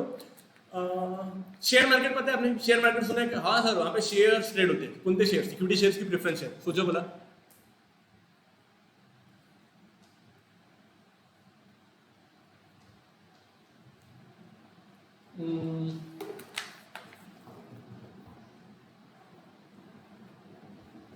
Sir equity shares, sir preference shares, sir equity shares, sir preference, दोनों लेते हैं एक्चुअली, दोनों लेते हैं। लेकिन मार्केट वैल्यू किसकी फ्लक्चुएशन ज्यादा होती है? इक्विटी शेयर्स की। नहीं समझा, चलो ठीक है, अपन एग्जांपल लेते हैं। मिश्रा जी हमारे पास में आए, सर मेरे नाम लेते हैं, सर्वेश राजपूत मेरे पास में आया। सर्वेश बोलता सर मुझे एसबीआई कंपनी के शेयर परचेस करने के, एक शेयर की कीमत बताओ। हम शेयर भी बाइक सेलिंग करवा के देते हैं क्लाइंट्स को, करते नहीं है सब बात बता रहा, मेरे को नॉलेज है तो मैं करता हूँ, ठीक है। सर्वेश राजपूत मेरे पास में आया। सर्वेश बोलता सर मुझे एसबीआई कंपनी के 10 शेयर परचेस करने के। बोला सर्वेश देख, देखो आज अगर अभी इसी वक्त अगर देखो शेयर परचेस करने होंगे तो 230 रुपए का एक शेयर है, तो मेरे को 230 मल्टीप्लाइड बाय 10, 2300 रुपए लाके दे, मैं तुझे एसबीआई कंपनी के शेयर परचेस करके देता हूँ। ठीक है सर, मैं अभी तो नहीं लाया, मैं एक काम करता शाम में आता आपको। ठीक है शाम में आप, नहीं तो एक काम करता मैं कल आता था। ठीक है कल आया सर्विस 12 बजे। सर ने 2300 रुपए लेके आया था, मैं एसबीआई कंपनी के शेयर परचेस करने जा रहा था। एसबीआई कंपनी के 250 रुपए का एक शेयर होगा, कल आया था तो 2300 रुपए का एक शेयर था, 230 रुपए का एक शेयर था। 10 शेयर लिया था, 2300 2300 रुपीज मैंने उसको बोला था। 230 रुपीज का एक शेयर था, बहुत इंग्लिश वाले बच्चे होंगे, ठीक है। 230 रुपीज का एक शेयर था, 10 शेयर चाहिए थे, तो 2300 रुपीज मैंने सर्विस को बुलाए थे। कल आया सर्विस, उसके हाथ में तब पैसे नहीं थे, अगले दिन पे आया सर्विस को बोला, सर्विस 2300 रुपए लाया क्या? बोले सर हाँ लाया, ये लो। तो सर्विस ने मुझे 2300 रुपये दिए। मैं शेयर परचेज करने के लिए ऑनलाइन पोर्टल पे गया, मैंने डाला SBI 10 share eight the rate of 230 पे मेरे को कोई शेयर बेचने के लिए तैयार ही नहीं था। अच्छा, फिर सर अभी कितने में रेट है? अभी 250 रुपीज़ का एक शेयर का रेट है। हमको 10 शेयर ऐसे चाहिए थे, तो मेरे को कितने कम रुपए देने पड़ेंगे? 2500 रुपये। अच्छा सर बोले सर मैं 200 रुपये तो नहीं लाया, फिर अभी क्या करूँ? बोले मैं काम कर, तू कल आया। बोले बेटा तू अभी कल आएगा ना, लेकिन कल की मार्केट वैल्यू जितनी रहेंगी ना उसके हिसाब से देना पड़ेगा। सर मार्केट वैल्यू चेंज होती रहती है, कल से आज में 20 रुपये का फर्क एक शेयर के ऊपर आ गया, तो टोटल 10 शेयर चाहिए थे, 200 रुपये का फर्क आ गया। अब आप सोचो मार्केट वैल्यू कितनी ऊपर ज्यादा नहीं करती रहती, अपन नहीं बोलते शेयर मार्केट ऊपर है शेयर मार्केट नीचे है, बहुत लॉस होगा लोगों को। ये कौन से शेयर्स की बात करते दोस्त? इक्विटी शेयर्स की बात करते हैं। एकदम समझ लो आप, इक्विटी शेयर्स के अंदर मार्केट फ्लक्चुएशन ऊपर नीचे बहुत होती रहती है। सर ऊपर नीचे क्यों होती है? जब भी कोई भी कीमत की प्राइस, कोई भी वस्तु की प्राइस, सपोज ये मोबाइल की प्राइस काय को ऊपर नीचे होंगे। अभी इसकी तो क्या बहुत एक सिस्टमेटिक होती है। शेयर के केस के अंदर क्या होता है, डिमांड और सप्लाई के बेसिस पे कोई भी कमोडिटी की प्राइस डिसाइड होती है, ठीक है? तो शेयर भी एक टाइप का कमोडिटी ऐसा बोल सकते हैं, मतलब एक वस्तु है जिसको बाइंग और सेलिंग होती है।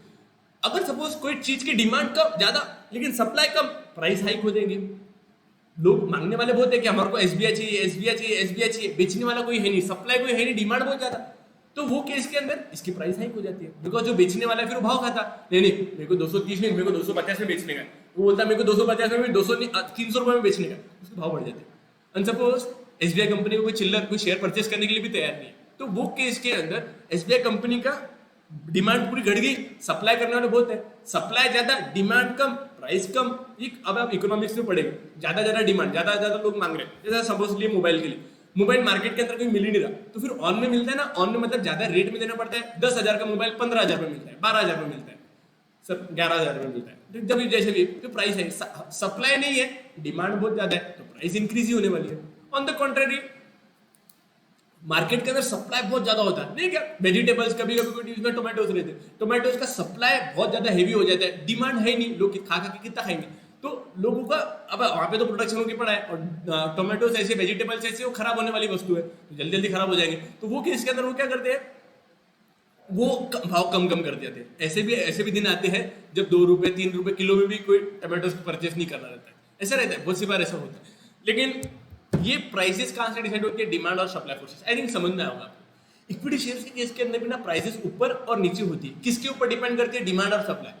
सर डिमांड ऊपर कैसी आती है, नीचे कैसी आती है? कोई भी कंपनी जब भी डिविडेंड बांटने वाली होती है, प्रॉफिट बांटने वाली होती है, ये प्रॉफिट किसको देंगे अपन? किसको प्रॉफिट मिलेगा? ये प्रॉफिट उसी को मिलेगा जिसके पास में शेयर है। तो लोग क्या करते हैं, फटाफट एसबीआई कंपनी के शेयर परचेज करने के लिए कोशिश करते हैं। सर्वेश आया मेरे को होना, प्रणव आया वो बोलता मेरे को होना, प्रसाद आया मेरे को होना, वो कन्हैया आया मेरे को होना। अब सब बांटने वाले, क्यों बोला तुम एकदम सब साथ में क्यों आ रहे? बोले सर आपको नहीं पता क्या, एसबीआई कंपनी डिविडेंड बांटने वाली है, डिविडेंड बांटेगी तो जिसके पास में शेयर रहेगा उसको डिविडेंड मिलेगा। बोला हाँ, तो इस वजह से फटाफट बाय करें। अच्छा सर, तो जब भी कंपनी प्रॉफिट बांटने वाली होंगी तो वो ज्यादा डिविडेंड मिलता है, मतलब प्रॉफिट बांटने वाली रहती है तो जिसके पास में शेयर है उसको डिविडेंड मिलता है, यस, तो फिर ज्यादा प्राइस बढ़ जाती है क्या? बिल्कुल। सप्लाई करने वाला बेचेगा, बिकॉज एकदम सिंपल सी बात समझो, जो बेचने वाला है उसको अक्कल नहीं क्या? उसको भी तो समझता ना कि हाँ यार कंपनी मेरे को डिविडेंड देने वाली है, मैं काय को मेरे शेयर्स फालतू के बांटूं। अच्छा, तो फिर सर बेचता नहीं होगा तो काय को बेचते? फिर क्या लोग क्या करते हैं, लोग बोलते हम एक्स्ट्रा देने को तैयार है, तू 250 नहीं 255 रुपए एक शेयर के लिए, लेकिन हमारे को शेयर होता है, डिमांड और सप्लाई के हिसाब से डिसाइड होता है। अच्छा, अब समझ में आ गया sir. Market value of equity share goes ups and down, पक्का? किसकी वजह से, किसके ऊपर डिपेंड होता है? प्राइस कैसे डिसाइड होती है? डिमांड और सप्लाई फोर्सेस से।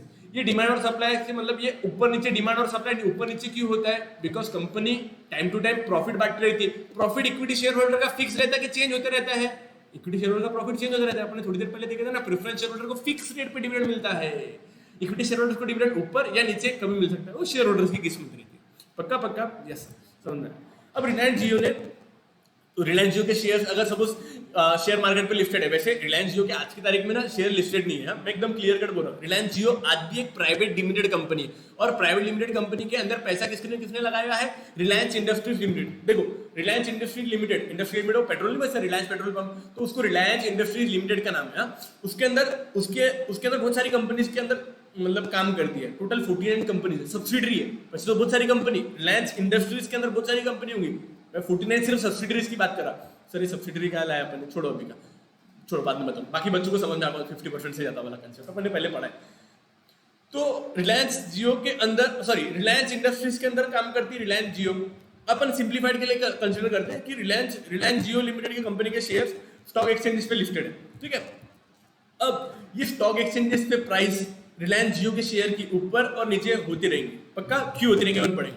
The market value of equity share holder fluctuates according to the demand and supply of the share. मैंने थोड़ी देर बोला था ना, प्राइस काय के लिए फ्लक्चुएट होती है, due to demand and supply of shares. Yes sir, the demand and supply of equity share depend upon the profit earn and the dividend declared. क्या बोल रहा है, ये डिमांड और सप्लाई किसके ऊपर डिपेंड होती है, on the basis of profit, company को कितना प्रॉफिट हुआ और कंपनी को कितना उसमें से डिविडेंड बांटेंगे। अच्छा अच्छा अच्छा अच्छा अच्छा, कंपनी की प्राइस डिसाइड होती है डिमांड सप्लाई से, और डिमांड और सप्लाई डिसाइड होता है कंपनी को प्रॉफिट कितना हुआ और कंपनी को डिविडेंड कितना बांटेंगे। एकदम सही पकड़े हैं ठीक है, ऐसा होता है, ठीक है, आपको समझ में आया। Yes, when the company earns huge profit, company को बहुत बहुत बहुत प्रॉफिट हुआ तो कंपनी ज्यादा से ज्यादा डिविडेंड बांटेंगे। कंपनी को बहुत कम प्रॉफिट हुआ तो कंपनी प्रॉफिट ही नहीं बांटेंगे, डिविडेंड ही नहीं बांटेंगे। कंपनी अगर डिविडेंड नहीं बांटेंगे तो उसकी प्राइस कम ज्यादा होंगे क्या, ये सड़ी हुई कंपनी को कोई शेयर से परचेज नहीं करना ये कंपनी की बात नहीं कर रहा हूँ मैं, जो भी कंपनी कम प्रॉफिट बांटेगी मैं उसकी बात कर रहा हूँ। यस सर, चलो आगे।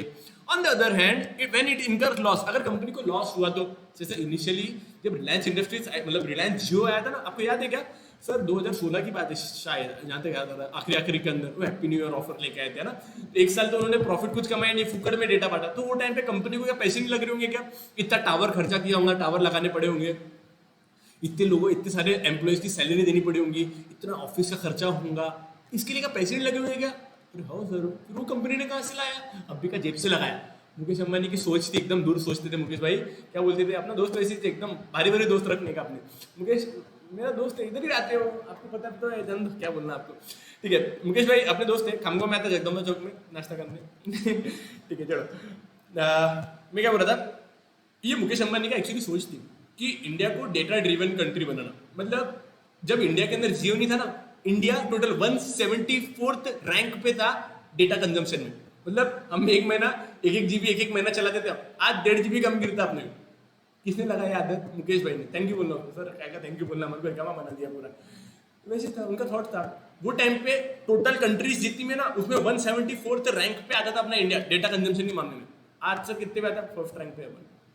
हाँ, अपने पीछे थे सब, चाइना भी अपने पीछे डेटा कंजम्पशन के मतलब डेटा कंजम्पशन के बारे में, जो इंटरनेट का डेटा कंज्यूम होता ना, तो इंडिया में सबसे ज्यादा होता, पूरे वर्ल्ड में सबसे ज्यादा इंडिया में कंज्यूम होता है डेटा। समझे आपको कितना बड़ा पावर है इसका। तो ठीक है, तो वो उन्होंने वैसे पॉलिसी वैसी थी, तो वैसे केस के अंदर कंपनी को तो बहुत लॉस हो रहा होगा, तो कंपनी को जितना लॉस होगा, तो कंपनी को आज की तारीख में लॉस हो रहा, तो कंपनी डिविडेंड बांटेगी क्या, नहीं सर।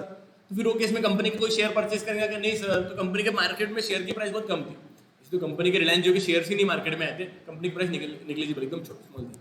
आज की तारीख के अंदर सिर्फ फेसबुक ने कितने हजार करोड़ के अंदर उसका शेयर परचेस किया, सिर्फ 10% भी 9.8 समथिंग शेयर परचेस किए उनके, तो उसके लिए उसने कितने तो भी 1000 करोड़ दिए, 48,000 करोड़ के, ऐसे कुछ तो भी दिए, मेरे को अभी एग्जैक्ट फिगर्स याद नहीं है। ठीक है, पहले आपको पॉइंट समझ में आया, market value of equity share कैसे डिसाइड होती है, due to demand and supply forces. Demand और सप्लाई किसके ऊपर डिपेंड करता है, on the basis of profit earn and dividend declared. Yes sir, profit ऊपर या नीचे हो सकता है, तो कंपनी के भी शेयर प्राइस ऊपर या नीचे हो सकती है। समझ गया क्या सर, अपन किसका पढ़े, इक्विटी शेयर्स का मार्केट वैल्यू ऊपर या नीचे हो सकता है। पहला पॉइंट सबको क्लियर हुआ क्या। यस, एक बार गुरु वाला पॉइंट को सारे के सारे, गुरु मतलब देखो जो बच्चे हमारे पास में डायरेक्टली लेक्चर पे जाते होंगे ना, उनको लगता होगा ये सर ऐसे क्यों पढ़ा रहे, एकदम ऐसा गुरु मुखिया अपना पहचाना है, जगदम्बा चौक में आता है, ऐसे क्यों बोलते हैं। मुझे हमेशा से फील होता है कि ऐसा फ्रेंड बन के पढ़ा है ना, तो अच्छे तरीके से माइंड में रिटेन रहता है। तो ये पॉलिसी है। जब मैं मेरे टीचर के साथ में पढ़ता था, तो they use to teach me like very strongly, मतलब इतना टफ कि साला क्वेरी पूछने में डर लगता था। तो मुझे हमेशा से लगता है कि यार बच्चों को इतना फ्रेंडली वे में पढ़ाओ कि आज कुछ भी होता है तो वो मुझे बोलते हैं। एक्चुअली होते हैं मेरे बहुत सारे फ्रेंड्स के साथ में, जो स्टूडेंट्स हैं उनके साथ में इतना बॉन्ड इतना ज़्यादा स्ट्रेंथन है, इतना टाइट है कि उनका ऐसा बड़ा भाई के जैसे वो मुझे ट्रीट करते हैं। सर तो बात नहीं, पहले उनका बड़ा भाई हूँ मैं, है ना। ठीक है, चलो देखा आपने। यस सर, आप देखते तो नहीं तब ना, देखो निकलिया रे बाप रे आपने। चलो आगे एक ही पॉइंट पढ़ा अपन ने। Yes, there are frequent fluctuation in the market value of equity shares. Equity shares की मार्केट वैल्यू बहुत ज्यादा ऊपर नीचे होती है, बिकॉज कंपनी का प्रॉफिट भी ऊपर नीचे होता रहता है, डिविडेंड भी ऊपर नीचे होता रहता है, डिमांड और सप्लाई भी ऊपर नीचे होती है। इट्स वेरी गुड सर, समझ में आ गया बुरा क्या पॉइंट को? Yes sir. अब दूसरा पॉइंट, चलो अब आपको मेरे को एक बात बता रहा है, दूसरा पॉइंट है रेसिडुअल क्लेमेंट का मतलब क्या होता है। अब मेरे को एक बात बताओ, रिलायंस जियो लिमिटेड 2016-17 के अंदर तो प्रॉफिट नहीं कमाई, इनफैक्ट 17-18 में बहुत निग्लिजिबल प्रॉफिट कमाई। आज की तारीख में कंपनी को बहुत प्रॉफिट है, तो जब भी कंपनी को प्रॉफिट होगा तो कंपनी पहला पैसा किसको देंगी, मतलब प्रॉफिट में से कितना देंगे, मतलब समझो आप कंपनी को 1 लाख रुपए का प्रॉफिट हुआ तो 1 लाख में से पहला पैसा किसको देंगे अपन?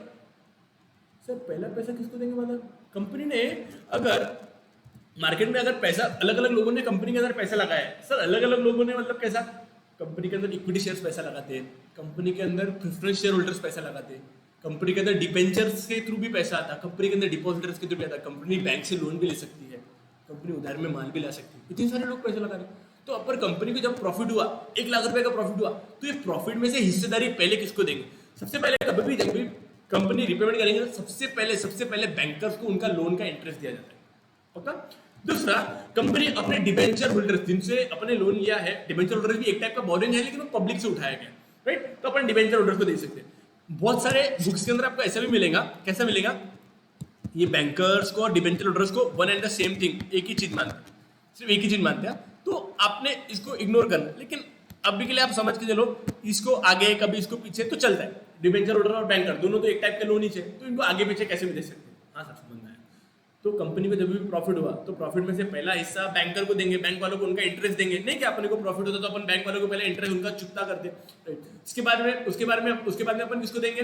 डिबेंचर होल्डर्स को देंगे, यस सर। उसके बाद में ये आदमी जो घड़ी देख रहा इसको देंगे, ये आदमी घड़ी देखने वाला कौन है? ये प्रेफरेंस शेयर होल्डर है। अच्छा हाँ सर याद है, ये बंदा प्रेफरेंस शेयर होल्डर है। अपन सबसे पहले प्रेफरेंस शेयर होल्डर को देंगे, उसके बाद में अगर कुछ बचा तो अपनी इक्विटी शेयर होल्डर को देंगे। भले इक्विटी शेयर होल्डर ने कंपनी बनाई भी है लेकिन इनको प्रॉफिट देते टाइम पे सबसे पहले देंगे कि सबसे आखिरी में देंगे? सबसे आखिरी में देंगे क्या का फिर। लेकिन बेटा कंपनी के बाद में जितना भी प्रॉफिट बचा वो किसका रहेगा? मुकेश भाई का। मुकेश भाई बहुत लंबा सोचते हैं क्या, वो सब जगदम्बा माता की कृपा है। ठीक है, आपको पॉइंट समझ में आया क्या? पहला पॉइंट, बैंकर को पैसा देंगे, ऐसा कुछ ऐसा अलग मत समझना। मैं ये मुकेश भाई की बहुत रिस्पेक्ट करता और हर एक जितने भी चीज के नाम उनमें बोलता ना, तो मैं सबकी रिस्पेक्ट करके ही बोलता हूँ, बस टॉपिक अच्छे तरीके से समझने के लिए, ठीक है। सबसे पहले अपन जब पैसा देंगे तो पहले पैसा किसको देंगे? पहला पैसा बैंकर को देंगे, उसके बाद में या डिबेंचर होल्डर्स को, आप कुछ भी आगे मुझे बोला। उसके बाद में किसका नंबर लगेगा? प्रेफरेंस शेयर होल्डर्स का नंबर लगेगा। और उसके बाद में अगर पैसा बचा तो किसका नंबर लगेगा? बाद में मुकेश भाई का नंबर लगेगा। मुकेश भाई को सबसे आखिर में देंगे। उसको क्या बोलते हैं? Residual Clement. रेसिडुअल मतलब बचा खुचा, रेसिड्यू मतलब बोलते हैं अपन बचा खुचा। बचा खुचा अगर बचा तो किसको देंगे अपन? मुकेश भाई को। सर कुछ भी नहीं बचा तो मुकेश भाई को पैसा मिलेगा क्या? कुछ भी नहीं मिलेगा। समझा क्या? ऐसी तरह रहता है। Equity share holders as the owners are the residual claimant to all the earnings after expenses taxes are paid. अच्छा मैंने इसके पहले भाइयों बहनों मोदी का चेहरा नहीं डाला, आपने इधर मोदी का भी डालना। क्या बोलता मैं कभी भी मोदी का मतलब मोदी को नहीं देंगे, भारत सरकार को इनकम टैक्स देना पड़ेगा ना।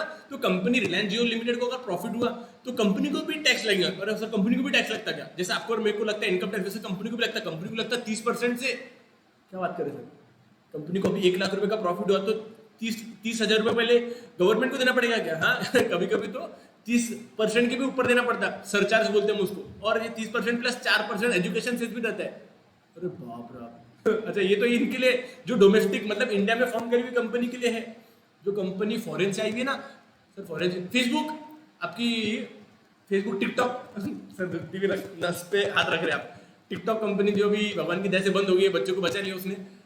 टिकटॉक, फेसबुक, गूगल, इनको 40% से टैक्स लगता है। अरे बाप रे बाप रे बाप रे बाप। 100 रुपए कमाएंगे तो 40 रुपए पहले मोदी सरकार को देना पड़ेगा। इसके बाद में अगर कुछ बचा तो इनको देना पड़ेगा। इनको बाकी जितने भी लाइन में खड़े हुए ना इनको देना पड़ेगा। गवर्नमेंट अपना पहला पैसा बाजू में रखते बाद में उनको बाकी के लोगों को देती है। यस समझा क्या? यस सर समझा क्या? Yes sir. ये मेरे को 2 मिनट रुको, बोला मेरे को थोड़ा सा एक डाउट आ रहा है कि वो फुल स्क्रीन ले रहा है कि नहीं ले रहा है। नहीं तो फिर ऐसा हो जाएगा मेरा इतनी सी स्क्रीन दिख रही है। 2 सेकंड रुको, हाँ होल्ड करो। मैं डबल से इसके बाद में दूसरा लेक्चर भी कंटिन्यू करूंगा।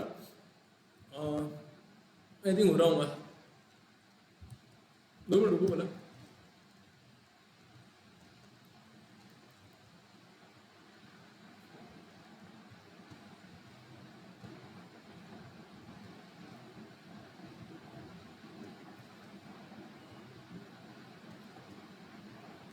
हाँ हो रहा है, पूरा पूरा रिकॉर्ड हो रहा है। चलो चलो ठीक है, ओके सर।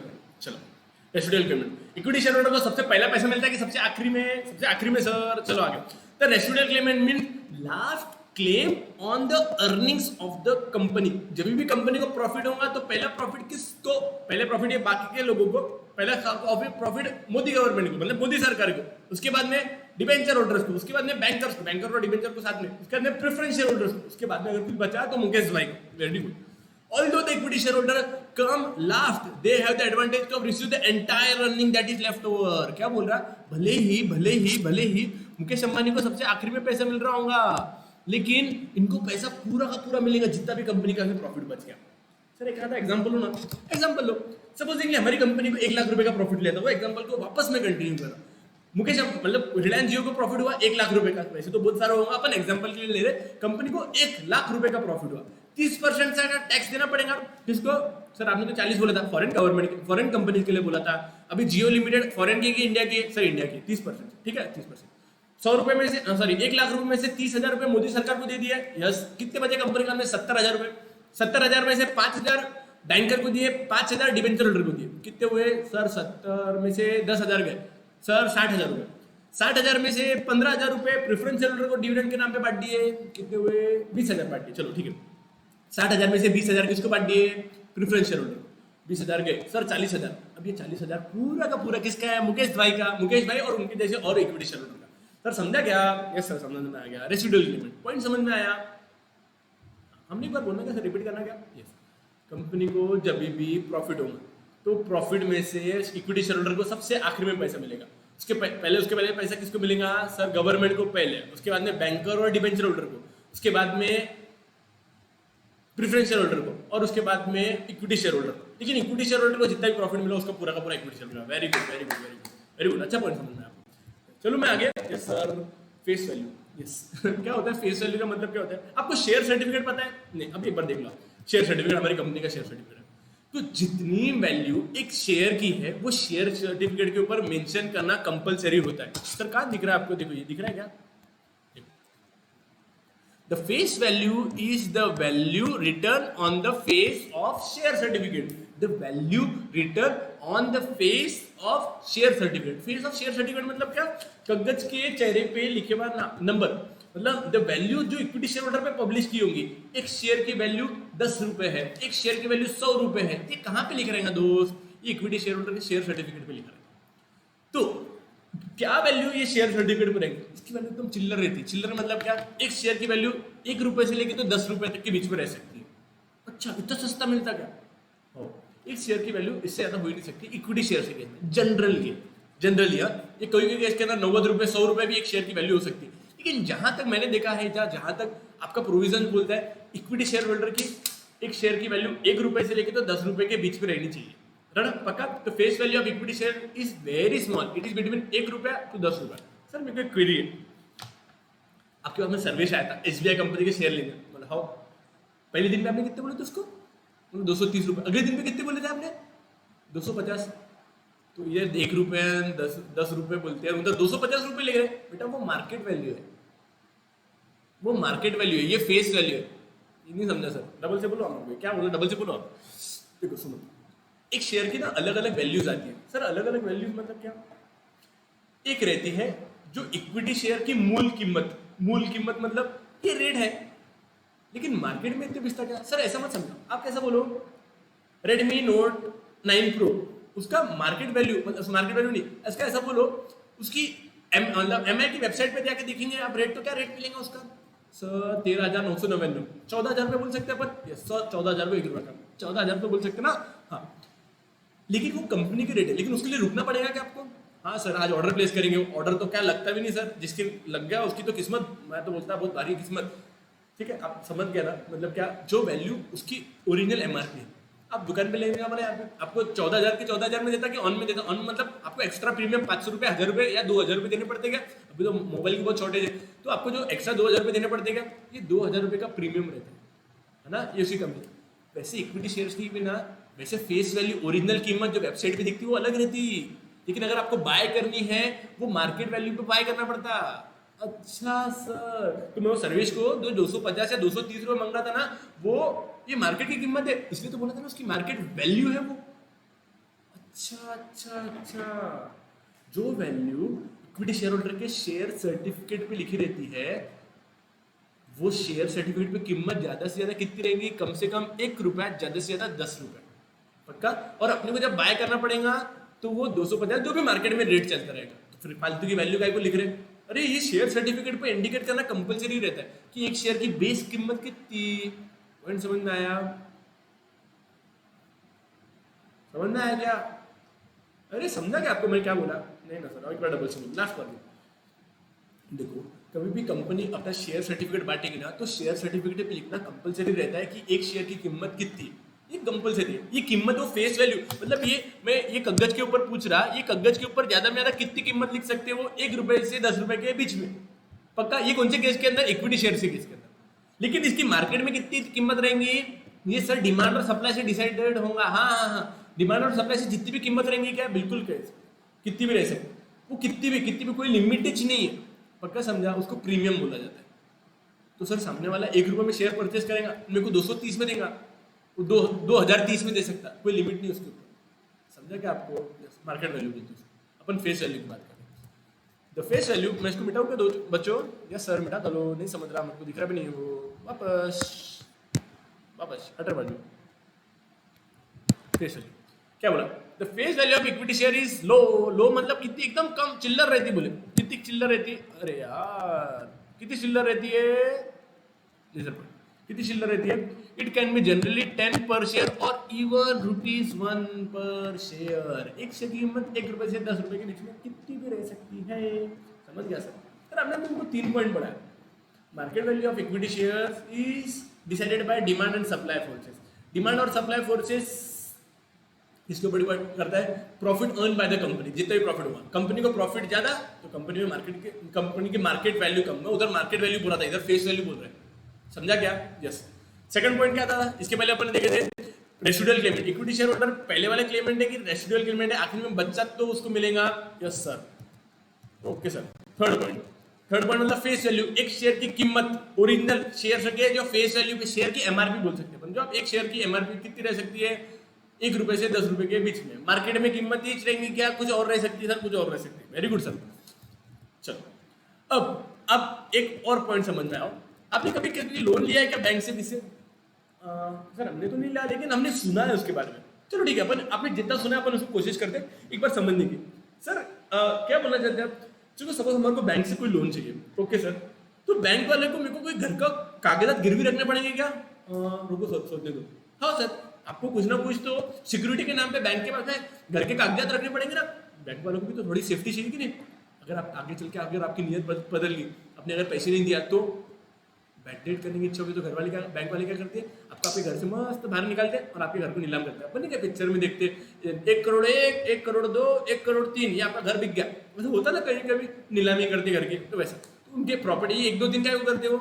अच्छा लगता है गिनती गिनना उनको? नहीं, ऐसा नहीं रहता है। वो उन्होंने उनके बैंक का लोन रिपे नहीं किया, इस वजह से उनके घर का नीलामी करके अपना लोन को रिकवर करते हैं। अच्छा ठीक है, तो सर जब भी रिलायंस जियो को भी लोन होना होगा तो बैंक के पास में जाएगा, तो क्या बैंक वाले मुकेश भाई से भी बोलेंगे क्या तुम्हारे घर के प्रॉपर्टी लाओ? अरे मुकेश अंबानी पूरी दुनिया को चलाता, पूरी दुनिया में नाम है, उनको भी देंगे। कितनी बड़ा दुनिया में नाम होगा ना, फिर भी उसको प्रॉपर्टी के अगेंस्ट बैंक को मतलब उनके लोन के अगेंस्ट उनको प्रॉपर्टी के डॉक्यूमेंट रखने पड़ते।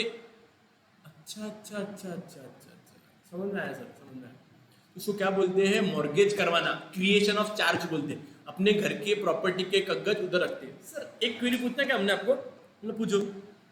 ये तो आपने बता दिया कि मतलब रिलायंस जियो को खुद के प्रॉपर्टी के कागज बैंक के पास में रखने पड़ते, मतलब हो एकदम बरोबर। क्यों क्यों कशाला? एक रीजन है सिंपल सा। अगर आपने एसबीआई कंपनी से बैंक से लोन लेके आए तो उनको आपने सिक्योरिटी के नाम पे क्या डॉक्यूमेंट दिए? सर आपके अपने घर के प्रॉपर्टी के कागज। तो अगर आपको अभी और पैसा चाहिए, आपने बैंक ऑफ महाराष्ट्र में जाके लेके आ गए तो फिर उनको भी सेम कागज दे दिए कि तो फिर अच्छा अच्छा अच्छा, अभी सेम प्रॉपर्टी समझो, आपने दोनों बैंकों के पैसे डुबा दिए, एसबीआई के भी और बैंक ऑफ महाराष्ट्र के भी। अभी वो प्रॉपर्टी किसकी है? किसकी है?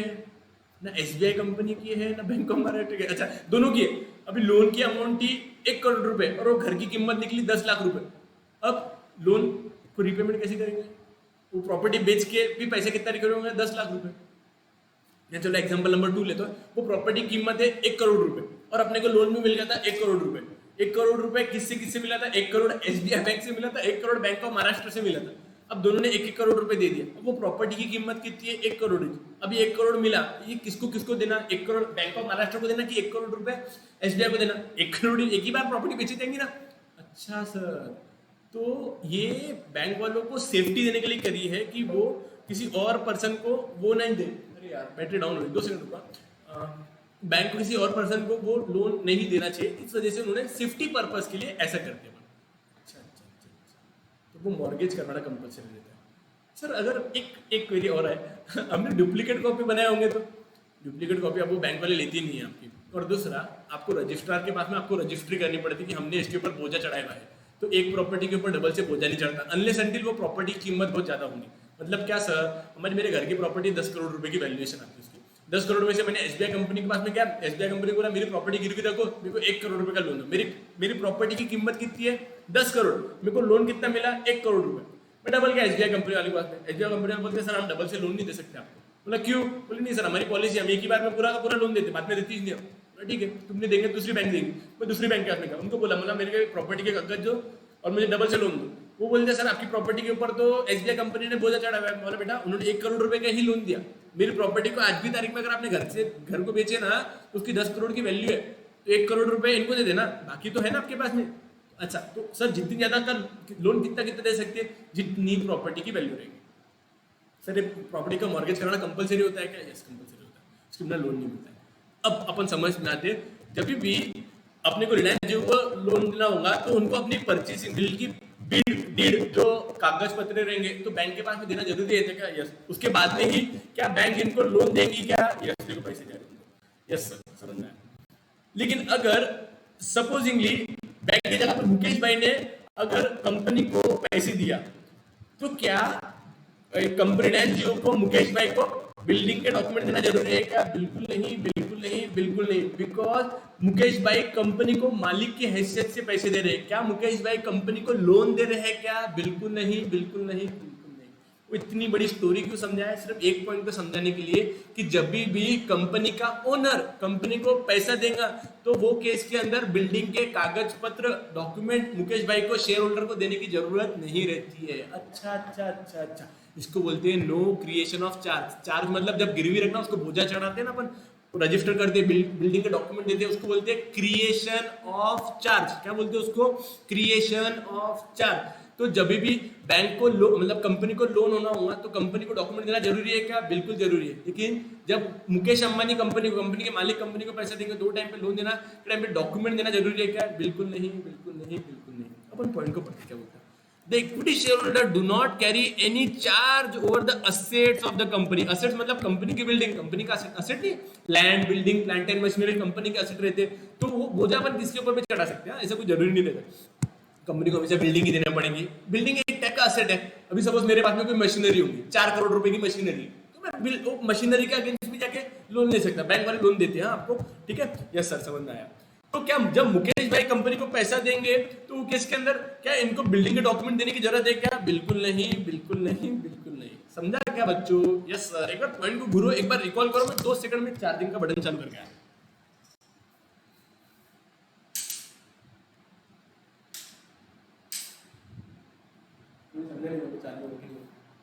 हो गया? हाँ हो गया। आ गया सर। आप किधर चल जाते? बाहर एकदम वापस आ जाते। जादू, समझा क्या? चलो आपने 4 पॉइंट देखे। 4 पॉइंट देखे क्या? एक बार मन में रिकॉल करो तो बोला आपको market value, residual claimant, face value और सर अभी जो पढ़ा था no creation of charge. Yes, सब समझ में आ गया। अब सपोज लेवल से अपन एक एग्जांपल लेता, आपको नेक्स्ट पॉइंट अपने एग्जांपल के बारे में समझते। रिलायंस जियो लिमिटेड ने नवा बिजनेस स्टार्ट किया था जो टावर के अंदर, मतलब रिलायंस जियो लिमिटेड का के अंदर टेलीकॉम सेक्टर के अंदर है। अब रिलायंस जियो लिमिटेड को और नए बिजनेस स्टार्ट करने के, या ऐसा बोलो दूसरी कंट्री के अंदर बिजनेस को एक्सपांड करने का है। आज वो इंडिया में मतलब इंटरनेट की सर्विस प्रोवाइड करते हैं और टेलीकम्युनिकेशन सर्विसेज प्रोवाइड करते हैं। सपोजिंगली अपना ही दोस्त पाकिस्तान के अंदर मुकेश अंबानी को जियो चालू करने का, जियो पाकिस्तान, ठीक है।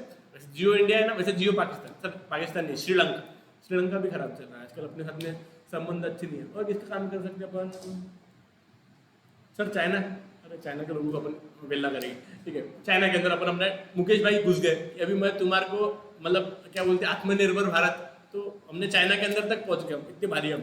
तो हमने क्या करा, मुकेश अंबानी को नवे टावर परचेस करना, बिकॉज उधर के टेलीकॉम टावर खड़े करने पड़ेंगे ना चाइना के अंदर, तो नवे टावर लगाने के लिए पैसा चाहिए था। वो पैसा कहाँ से आएगा, नीड मनी, उनको पैसा चाहिए। तो हम मुकेश भाई के पास में गए, मुकेश भाई देखो आज इसके पहले आपने कंपनी के अंदर पैसा लगाया था, तो हम आपके पास वापस आए कि अच्छा ये किसकी है कंपनी, मुकेश अंबानी की है, वो कंपनी का शेयर होल्डर है। तो मैंने आपको सबसे पहले बताया था कंपनी के केस के अंदर कंपनी अलग, शेयर होल्डर अलग, मैंने बोला था ना आपको। तो वैसे ही केस के अंदर हम जियो कंपनी के जो बोर्ड ऑफ डायरेक्टर्स है, जो कंपनी के मैनेजर्स है, वो मुकेश भाई के पास में जाएंगे कि मुकेश सर आपको तो पता है हमारे को चाइना के अंदर टावर खड़े करने, तो टावर खड़ा करने के लिए पैसा चाहिए, तो आप एक काम करो हमारी कंपनी के फिर से शेयर परचेस करो। मुकेश भाई बोलता मेरे को शेयर होना नहीं तुम्हारी कंपनी के, बस मेरे को जितना कंपनी के अंदर लगाना था मैंने लगा दिया, तो फिर अभी क्या करना, बोले आप अभी किसी और को बोलो वो कंपनी के अंदर पैसा लगाएंगे। बोले मुकेश सर आप एक बात को आप शायद भूल गए, अगर दूसरी कंपनी मतलब दूसरे बंदों ने अगर आपकी कंपनी के अंदर पैसे लगाए तो वो भी कंपनी के मालिक हो जाएंगे। बोले चलता मेरे को, बोले मेरे पास में पैसे नहीं, मैं कहाँ से दूं, बोले आपको पैसे, मेरे को चलता, आप किसी और को कंपनी के शेयर दो, मतलब मैं मेरी शेयर की बात नहीं कर रहा, आप दूसरे कंपनी मतलब दूसरे शेयर किसी और को दो और उनसे पैसा लो। अच्छा, तो ये केस के अंदर कंपनी वाले पहला ऑप्शन देंगे मुकेश अंबानी को, जैसे अपन मुकेश अंबानी के पास में कहते हैं कि आपको कंपनी के शेयर देते हैं, तो हमने मुकेश अंबानी के नाम का शेयर सर्टिफिकेट भी लेके गए थे। देखो मुकेश अंबानी को हमने शेयर सर्टिफिकेट भी दिया, ऊपर से उड़ते उड़ते आ रहा है, पहला ऑप्शन हमने शेयर सर्टिफिकेट मुकेश अंबानी को दिया। मुकेश अंबानी बोलता आई डोंट वांट शेयर, तो वो केस के अंदर हम सेकंड ऑप्शन दूसरे शेयर होल्डर्स को हमारी कंपनी का देंगे। मतलब सपोज ये पूरी गर्दी के अंदर हमारा निखिल भी खड़ा है, तो हम निखिल को ऑप्शन देंगे कि निखिल भाई हमारी कंपनी चाइना के अंदर जाके टेलीकम्युनिकेशन सेक्टर के अंदर घुसने वाली है, आपको तो पता है मुकेश भाई मतलब हमारी जियो कंपनी का कितना जबरदस्त दबदबा है ना, इंडिया के अंदर तो एकदम एक नंबर चले, चाइना के अंदर भी उनके पूरे मार्केट को हम ऐसी तैसी कर देंगे, इतना मस्त चलाएंगे हम। तो वो केस के अंदर हमारे को ज्यादा पैसा चाहिए, तो आप हमारी कंपनी के अंदर पैसा लगाएंगे क्या, मैं बोला हाँ। मुझे निखिल खुश हो गया, निखिल बोलता अरे इससे अच्छा अपॉर्चुनिटी मिलेंगी नहीं। निखिल ने धन दिशी 1 करोड़ रुपये हमारे को दे दिया। अरे निखिल बहुत अमीर ज्यादा है, बहुत अमीर वाला है, बहुत सारे उसके पास में पैसे, तो उसने डायरेक्टली जियो कंपनी को पैसे दे दिए। तो वो केस के अंदर सेकंड ऑप्शन किसको दिया, निखिल को दिया। पहला ऑप्शन उसको मिलेगा जो कंपनी का ऑलरेडी इक्विटी शेयर होल्डर है। सेकंड केस के अंदर अगर कंपनी के पास में जो ऑलरेडी शेयर होल्डर है वो कंपनी के शेयर परचेज नहीं करना चाहता, तो वो केस के अंदर अपन किसी आउटसाइडर इक्विटी शेयर होल्डर्स को शेयर देंगे और उनसे पैसे लेंगे। ये केस के अंदर रिलायंस जियो लिमिटेड निखिल के पास में जाएंगी शेयर सर्टिफिकेट लेके और उनको बोलेंगी कि आप हमारे को पैसे दो, उसने कंपनी को पैसे देगा और ये कंपनी उसको शेयर सर्टिफिकेट देंगे। पॉइंट समझ में आया क्या सर? ये पॉइंट थोड़ा नहीं समझ में आया, अब डबल से एक बार को पॉइंट को समझो। जब भी कोई भी कंपनी उसको अगर और पैसा चाहिए रहता है तो वो पहला पैसा मतलब जब चाहिए रहता है वो किससे मांगती है? जो उसके पुराने शेयर होल्डर्स रहते हैं। समझा कि आपको क्या बोला मैंने? जब भी कंपनी को पैसा चाहिए रहता है तो वो पहला पैसा अपन किसको मांगते हैं? वो जो पुराने शेयर होल्डर्स को उनको मांगते हैं। जैसे मुकेश अंबानी ने कंपनी की शुरुआत की तो पहला पैसा किसने लगाया था? मुकेश अंबानी। तो अपन कंपनी के लोग मुकेश भाई के पास में जाएंगे कि आपको पैसे, आप हमारी कंपनी के अंदर और पैसा लगाने चाहिए, और पैसा लगाएंगे क्या, और आपको शेयर परचेज करेंगे। अगर मुकेश भाई ने मना कर दिया तो वो केस के अंदर हम मुकेश भाई के अलावा बाकी लोगों के पास में जाएंगे कि आप हमारी कंपनी के अंदर पैसे लगाओ। राइट इश्यू बोलते हैं उसको, राइट इश्यू पढ़ते अपन। When company needs further fund for expansion purpose, आज तक हम इंडिया में करते थे, आज इंडिया ने हमको चाइना में धंधा चालू करेगा। कंपनी को ज्यादा पैसे लगेंगे, need more fund for expansion purpose and raises further capital by issue of share. The existing equity share holder may be given priority. हम पहले प्रायोरिटी किसको देंगे? Existing equity share. Reliance Jio के अंदर एग्जिस्टिंग इक्विटी शेयर होल्डर कौन था? Mukesh Ambani. Priority to get newly offered share, मतलब उसको पहले उनको ऑफर देंगे जो हमारे पास में एग्जिस्टिंग इक्विटी शेयर होल्डर है। दूसरा, this is called right issue. हम पहले किसको अधिकार दे रहे हैं? मुकेश अंबानी। उसको बोलते तेरे पास पहला राइट है, हक है, पहले तू हमारी कंपनी के शेयर परचेस कर सकता है, ठीक है। The shares are offered to existing equity share holder first in proportion to the existing share holding. पहले मुकेश अंबानी के पास में 10 शेयर है, तो हम मुकेश अंबानी को बोलेंगे तो आप हमारी कंपनी के अंदर और 10 शेयर परचेज कर सकते हैं। 10 के लिए, हर एक शेयर के लिए आपको और एक शेयर मिलेगा, ठीक है। अगर मुकेश अंबानी बोलता मेरे को शेयर नहीं चाहिए, तो फिर हम वो शेयर किसी और को देंगे, उसको बोलते हैं रिनाउंसमेंट ऑफ राइट। आपको बाद में समझ में आएंगे टॉपिक क्या बोलते हैं। जितने पॉइंट्स हो गए उसके एक बार रिकॉल करना क्या आपने। सर ये राष्ट्र का पॉइंट डबल से एक बार बोलते क्या अपन ने, जब भी कंपनी को पैसा लगेगा तो अपन कंपनी भागते भागते चले किसके पास में जाएंगी, ओरिजिनल शेयर होल्डर जिन्होंने कंपनी के अंदर पहले से पैसा लगाया हुआ है उनको मांगेंगी, कि बाहर के लोगों को मांगेंगी जिन्होंने पहले पैसे लगाया। अगर उन्होंने बोला हमारे को कंपनी के शेयर नको हमको नहीं होना, तो वो केस के अंदर हम किसको पैसा मांगेंगे, हम बाहर के लोगों को पैसा मांगेंगे। पक्का पक्का, यस। किसके प्रपोर्शन के अंदर, पहले जितने कंपनी के अंदर उन्होंने पैसे लगाए वही प्रपोर्शन के अंदर उन्होंने हम उनसे पैसा मांगे, ठीक है। समझा, गॉट गॉट की नॉट नॉट, यस सर समझ में आया। पहला पॉइंट देखते हैं, मार्केट वैल्यू कि इक्विटी शेयर की ऊपर नीचे होती रहती है क्या, यस। ये किसके ऊपर डिसाइड होती है, डिमांड और सप्लाई फोर्सेस से डिसाइड होती है, समझ गया सर। और डिमांड और सप्लाई फोर्सेस किसके ऊपर डिपेंड करते हैं, profit earn by the company and dividend declared by the company, yes sir. दूसरा, इक्विटी शेयर होल्डर कोणते वाले क्लेमेंट है, रेसिडुअल क्लेमेंट है। सबसे आखिर में पैसा किसको मिलेगा, इक्विटी शेयर होल्डर को। पहला पैसा कंपनी इनकम टैक्स देंगी, उसके बाद में कंपनी डिबेंचर होल्डर्स को, बैंकर को पैसा देंगी, थर्ड प्रेफरेंस शेयर होल्डर को पैसा देंगी, उसके बाद में अगर कुछ बचा तो equity share holder. Yes sir समझ में आया। कंपनी के हर शेयर सर्टिफिकेट पे जो वैल्यू रहेंगी, फेस वैल्यू, ये ज्यादा से ज्यादा कितनी रहेंगी, 10 रुपया। एक शेयर की ज्यादा से ज्यादा मिनिमम कीमत कितनी, 1 रुपये, ज्यादा से ज्यादा कितनी, 10 रुपये, yes control. No charge on asset, जब भी कंपनी को पैसा इक्विटी शेयर होल्डर देंगे तो क्या उनको अपने प्रॉपर्टी के कागज इक्विटी शेयर होल्डर्स को देना, मतलब इक्विटी शेयर होल्डर्स को देना जरूरी है क्या, जैसे अपन बैंक के केस में अपने प्रॉपर्टी के कागज देते हैं वैसे इक्विटी शेयर होल्डर्स को देना जरूरी है क्या, नहीं sir. No charge on asset. Third point, right issue. Right issue का मतलब क्या है, अपन पहला किसको पूछते हैं, पहले जो ओल्ड शेयर होल्डर रहते हैं अपन उनको पूछते हैं। अगर उन्होंने बोला हमको शेयर नहीं चाहिए तो हम वो केस के बाद में किसको शेयर देंगे, प्रेफरेंस, मतलब दूसरे आउटसाइडर पार्टीज को देंगे। एक बार ये पूरे के पूरे स्क्रीन को घूरो बोला, आपको दिख रहा होगा ना सब कुछ बरोबर, आई थिंक सो। समझ में आया, मगज में आया, दिखा क्या, एक बार देखो बोला सारे के सारे पॉइंट्स को। मार्केट वैल्यू, एक बार पॉइंट से बात करते, MRF, market value, residual claimant, face value, दो चार दोनों set, right issue. Yes sir. Sir रुको ना यहाँ पे प्लीज, आज के दिन के लिए रुको मैं यहाँ पे। यार 1 घंटा 12 मिनट तो हो गया यार, हो ना सर। फिर एक काम करो, आप 2 मिनट ब्रेक करो। आप आपने इसके पहले 2-3 बार ब्रेक ले लिए होंगे बीच बीच में। चलो ठीक है, मैं रुकता हूँ 2 सेकंड के लिए। हेलो सर, आइए वापस बच्चों, आइए आप, ठीक है सर। Yes, controlling. कंपनी कैसे पर्सन है, एक नेचुरल पर्सन है कि आर्टिफिशियल पर्सन है। सर आर्टिफिशियल पर्सन है, ये क्या बोले सर आपने, कंपनी एक नेचुरल पर्सन नहीं है, एक आर्टिफिशियल पर्सन। नेचुरल पर्सन मतलब आप और मैं, जैसे नेचुरल पर्सन है, ठीक है। कंपनी एक आर्टिफिशियल पर्सन, लेकिन उसको जो नेचुरल पर्सन के जैसे राइट रहते हैं ना, वो सारे के सारे नेचुरल पर्सन के राइट वो कंपनी को मिल सकते हैं। सर मतलब कंपनी को अगर खुद के नाम पे बैंक अकाउंट ओपन करना रहा तो कंपनी कर सकती है। कंपनी को कोई प्रॉपर्टी परचेस करनी रही तो कंपनी बिल्कुल कर सकती है। कंपनी को कोई प्रॉपर्टी को बेचना रहा, कंपनी बिल्कुल नहीं कर सकती। कंपनी ने किसी और कंपनी के ऊपर सू कर सकती है क्या, सू मतलब क्या, केस कर सकती है क्या, यस। कंपनी, एक कंपनी दूसरे कंपनी के ऊपर केस फाइल कर सकती है, बिल्कुल कर सकती है, बिल्कुल। लेकिन कुछ कुछ चीजें हैं जो कंपनी एक नेचुरल पर्सन के जैसे नहीं कर सकती। सर जैसे कंपनी का आधार कार्ड नहीं बनता सर, हाँ सही बोले, आधार कार्ड नहीं बनता। कंपनी शादी नहीं कर सकती, अरे हाँ सर वैसे बहुत सारे पॉइंट है जो नेचुरल पर्सन नहीं कर, मतलब जो नेचुरल पर्सन नहीं कर सकते वो आर्टिफिशियल पर्सन नहीं कर सकते वैसा। तो ये इतने सारे पॉइंट्स। लेकिन अब मैं एक बात बताओ, कंपनी एक आर्टिफिशियल पर्सन है तो कंपनी को खुद का दिमाग रहता क्या, नहीं। तो क्यों कंपनी को चलाने के लिए अपने को मैनेजर्स लगेंगे ना, वो मैनेजर्स को बोला जाता है बोर्ड ऑफ डायरेक्टर। क्या बोला मैंने, कंपनी एक आर्टिफिशियल पर्सन है, नेचुरल पर्सन नहीं है आपके और मेरे जैसे, लेकिन उसके पास में भी बहुत सारे पावर रहते हैं, जैसे नवा बैंक अकाउंट ओपन करना, प्रॉपर्टी को बाइंग और सेलिंग करना, हाँ सर। कंपनी को केस फाइल करने का किसी और कंपनी के ऊपर, वो भी कर सकती है, कंपनी के नाम पे सब कुछ कर सकती है।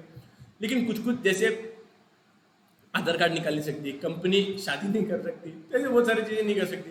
लेकिन कंपनी एक नेचुरल पर्सन नहीं है, एक आर्टिफिशियल पर्सन है, तो कंपनी को चलाने के लिए अपने को मैनेजर्स लगेंगे। तो वो मैनेजर्स कंपनी के कौन रहते हैं, उसको बोर्ड ऑफ डायरेक्टर है। और बोर्ड ऑफ डायरेक्टर को कौन कंट्रोल करता है, equity share holder. In fact board of director को अपॉइंट भी कौन करता है? इक्विटी शेयर होल्डर करता है।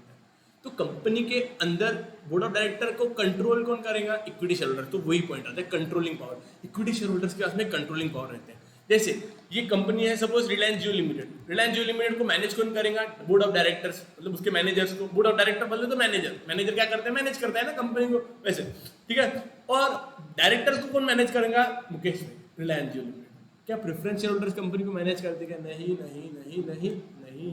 पॉइंट समझ में आएगा? यस, अभी पॉइंट पढ़ेंगे। The controlling power of the company is vested with equity shareholders. क्या बोला? The controlling power of the company is vested with equity shareholder. Control करने का पावर किसके पास में? इक्विटी शेयर करने। Yes sir. They are often described as the real master, real owner। तो बोला था ना मैंने, equity shareholders are the real owner of the company and preference shareholders are the co-owners of the company। बोला था ना। And they enjoy equity and they enjoy exclusive voting right. Yes. By exercising the voting right, they can participate in the management of the company। याद है आपको? Equity share holder के पास में voting करने का पावर मिलता है। यस, तो वो पॉइंट वहां से आ रहा है। They have exclusive voting right, voting करने का पावर है। By exercising the voting right, they can participate in the management. Management के अंदर भी इन्वॉल्व हो सकते हैं। डिसीजन लेने टाइम पे अपन इक्विटी शेयर होल्डर्स को इज्जत देके पूछते हैं, भैया ये करना कि वो करना। डायरेक्टर को, ये डायरेक्टर मिस्टर ए को अपॉइंट करना कि मिस्टर बी को अपॉइंट करना, किसको अपॉइंट करना, ये भी अपन कौन डिसाइड करता है? मुकेश भाई, इक्विटी शेयर होल्डर्स डिसाइड करते हैं। Yes, sir. They elect the representative called directors for the management of the company। क्या बोल रहे हैं? They elect the representative called director। Directors को वो अपॉइंट करते हैं और डायरेक्टर फिर कंपनी को चलाते हैं। Yes sir. Thus equity share holder enjoy the control over the company. Equity share holders क्या करते हैं? They enjoy the control over the company. मतलब उनको कंपनी को कंट्रोल करने का अच्छा नहीं बोलिए, कंपनी को कंट्रोल करने का राइट उनके पास मिलता है। अच्छा सर, समझ में आएगा। कंट्रोलिंग पावर किसके पास में रहता है? इक्विटी शेयर का। कोई भी गलती से प्रेफरेंस शेयर होल्डर का नाम नहीं लेगा सर, कभी भी नहीं आएगा।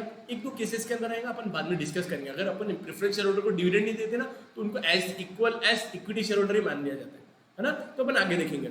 आपको पॉइंट समझ में आ गया कंट्रोलिंग पावर का? कंपनी एक, हम रिपीट करते हैं, करो। कंपनी एक नेचुरल पर्सन है कि आर्टिफिशियल? Sir artificial.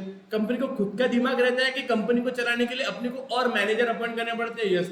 तो ये मैनेजर कंपनी को चलाएंगे क्या? Yes sir. मैनेजर को कौन अपॉइंट करेगा? Equity share holder. पक्का समझा? मैनेजमेंट करने का पावर किसके पास में रहता है? Equity share holder. पक्का नहीं, पक्का समझा क्या? आपने पढ़ा क्या? एक बार पढ़ो, बोला धुरो, बोला सारे के सारे पॉइंट को। Yes sir. इसको स्क्रीनशॉट ले लो, मैं आगे बढ़ता हूँ, है ना। 1 2 3 स्टार्ट। मैं आगे जाता। तब permanent capital, very good point, मस्त। मुकेश अंबानी ने कंपनी रिलायंस जियो को पैसे दिया। जस्ट दिया, आपको पता है मुकेश अंबानी ने जियो लिमिटेड कंपनी स्टार्ट की। सपोजिंगली बीच में ईशा बेटी की शादी आ गई, ईशा बेटी ने ईशा दीदी की शादी आ गई। ईशा अंबानी की शादी हुई थी ना अभी थोड़े टाइम पहले, और ईशा अंबानी की शादी के लिए पैसे चाहिए। अब मुकेश भाई चाहते हैं कि मैंने जो कंपनी को पैसे दिए थे, अब मुझे वापस चाहिए मेरी बेटी की शादी के लिए। तो क्या मुकेश अंबानी, अच्छा अब आज कंपनी बंद नहीं हुई है, आज भी कंपनी चल रही है, तो क्या मुकेश भाई कंपनी के पास में जा सकते हैं क्या? मेरे शेयर सर्टिफिकेट वापस ले लो और मुझे मेरे पैसे वापस दे दो, ऐसे कर सकते क्या? बिल्कुल भी नहीं। इक्विटी शेयर होल्डर का पैसा सिर्फ तभी वापस आएगा जब कंपनी को बंद करने का। जब कंपनी बंद हो जाएंगी तभी इक्विटी शेयर होल्डर्स को पैसा वापस मिलता है। बाप रे बाप, ये तो नाइंसाफी है।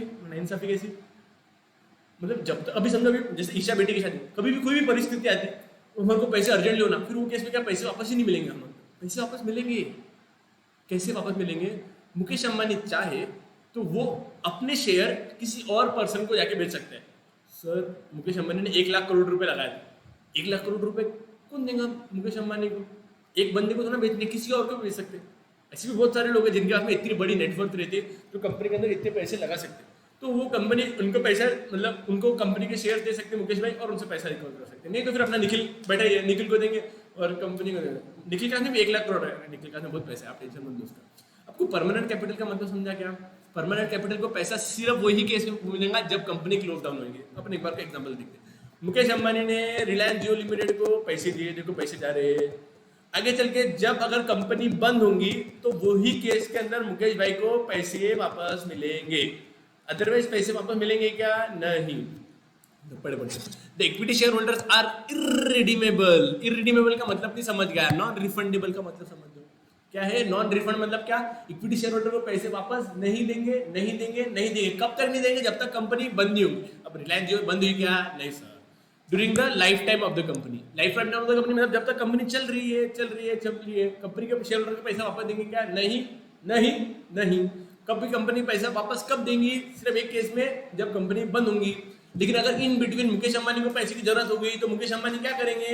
मुकेश अंबानी जी अपनी कंपनी के शेयर निखिल को बेचेंगे और निखिल कंपनी को 1 लाख करोड़ रुपए दे देगा। बाप रे बाप सर, 1 लाख करोड़, 1 लाख करोड़ सर, कितने जीरो आ गए? 1 लाख में कितने आते हैं सर? 5 सर, 6 लगाओ, बोली कुछ भी बोलते आप, 5 जीरो आते सर। करोड़ में कितने जीरो आते सर? 10, 7 आते ना बेटा, कुछ भी बोलते यार आप। तो 7 और 5 कितने हुए? 12, तो 12 जीरो। मतलब इतना ज्यादा पैसे एक ही बंदे के पास में, निखिल मिश्रा, नाम तो सुना ही होगा, ठीक है। द इक्विटी शेयर होल्डर, दूसरा कन्हैया भी लगा सकता, कन्हैया के पास भी बहुत पैसे। The equity share become the refundable only in the event of winding up of the company और the company decides to buy back the shares. क्या the equity share holder become refundable only in the event of winding up? या तो company को बंद करो और मतलब हिंदी वाला और नहीं है, ये इंग्लिश वाला और है, मतलब या तो ये या तो ये। और company decide to buy back the shares. Company को लगा यार हमारे के पास पैसा बहुत है, तो क्यों ना मुकेश अंबानी को उसका पैसा वापस दे दिया जाए, उससे सर्टिफिकेट वापस ले लिया जाए। तो कंपनी को अगर लगा तो मुकेश भाई को कॉल करके बोलेंगे, ओ मुकेश, तेरी कंपनी के अंदर तू कंपनी के शेयर सर्टिफिकेट लेके आ जा और हम तेरे पैसे तेरे को वापस दे देंगे। पक्का? उसको बोलते हैं buy back of shares. Buy back of share, company ने मुकेश अंबानी को पैसे दिए थी, सॉरी कुछ भी बोलते सर, कंपनी के अंदर मुकेश अंबानी ने पैसा लगाया था और कंपनी ने मुकेश अंबानी को शेयर सर्टिफिकेट दे दिया था। आज कंपनी क्या करेगी? मुकेश भाई को कॉल करके बोलेंगे कि आप आपका शेयर सर्टिफिकेट लेके जाओ। तो मुकेश भाई हमारी कंपनी के अंदर आएंगे शेयर सर्टिफिकेट लेके, हम शेयर सर्टिफिकेट को मस्त ऐसे फाड़ डालेंगे और मुकेश भाई ने जितना पैसा लगाया था उनको वापस दिया जाएगा। उसको बोलते हैं buy back of shares. Company के शेयर्स को लाके वापस फाड़ डालते हैं। सर फाड़ा को बेटा वापस, अगर ये गलती से चोरी से किसी और ने लेके चलेगा तो चोरी होने की भी चांसेस है, तो कंपनी क्या करते हैं अपने शेयर सर्टिफिकेट को फाड़ डालती है वापस। Very good sir, very good. चलो आगे sir. Thus, the equity shareholder of the company is the long-term and permanent capital of the company. Long term और permanent का मतलब क्या? जब तक कंपनी बंद नहीं होती तब तक कंपनी के अंदर पैसा लगा रहेगा। यस सर, सर समझ में आ गया सर। इसके अलावा क्या है? Fluctuating dividend. आपको याद है क्या? इक्विटी शेयर होल्डर को डिविडेंड हर साल फिक्स मिलता है। जैसे अपन ने प्रेफरेंस शेयर होल्डर को बोला था, इक्विटी शेयर होल्डर मतलब हर साल उनको 10% डिविडेंड मिलेगा ही मिलेगा। मतलब जब अभी कंपनी अपने प्रेफरेंस शेयर बांटती ना, तो उसके प्रोस्पेक्टस के अंदर ही लिख के बता देती है कि हमारी कंपनी कितना डिविडेंड बांटेगी, मतलब आपको कितना डिविडेंड मिलेगा। अगर सपोज कि 10% प्रेफरेंस शेयर कैपिटल, तो उसने जितना भी कंपनी के अंदर पैसा लगाया उसका 10% उसको प्रॉफिट के नाम पे दिया जाए, डिविडेंड के नाम पे दिया जाए। हर साल जब भी कंपनी को प्रॉफिट मिलेगा तो उसको देगा। तो इक्विटी शेयर होल्डर के केस के अंदर हमेशा प्रॉफिट डिविडेंड फिक्स रहता है कि चेंज होते रहता है? चेंज होते रहता है। अभी अपन पढ़ेंगे क्या बोले। The equity share holders do not have fix rate of dividend. क्या बोल रहे हैं? इक्विटी शेयर होल्डर के पास में हमेशा भी कभी भी रेट ऑफ डिविडेंड का फिक्स रहेगा कि फ्लक्चुएटिंग रहेगा? फ्लक्चुएटिंग रहेगा। The rate of dividend depends upon the amount of profit earned bye the company. इनका डिविडेंड किसके ऊपर डिपेंड करेगा? जितना भी कंपनी को प्रॉफिट हुआ। Yes sir. If the company earns more profit the dividend is paid at higher rate. Company ने ज्यादा प्रॉफिट कमाया, डिविडेंड भी ज्यादा। कंपनी ने कम प्रॉफिट कमाया तो डिविडेंड भी कम देंगे। Simple simple. On the other hand, if there is insufficient और loss, the board of director may postpone the payment of. Postpone मतलब ये साल नहीं देंगे, अगले साल देंगे। सर सर सर इस बहुत दिन से बोले नहीं था सर।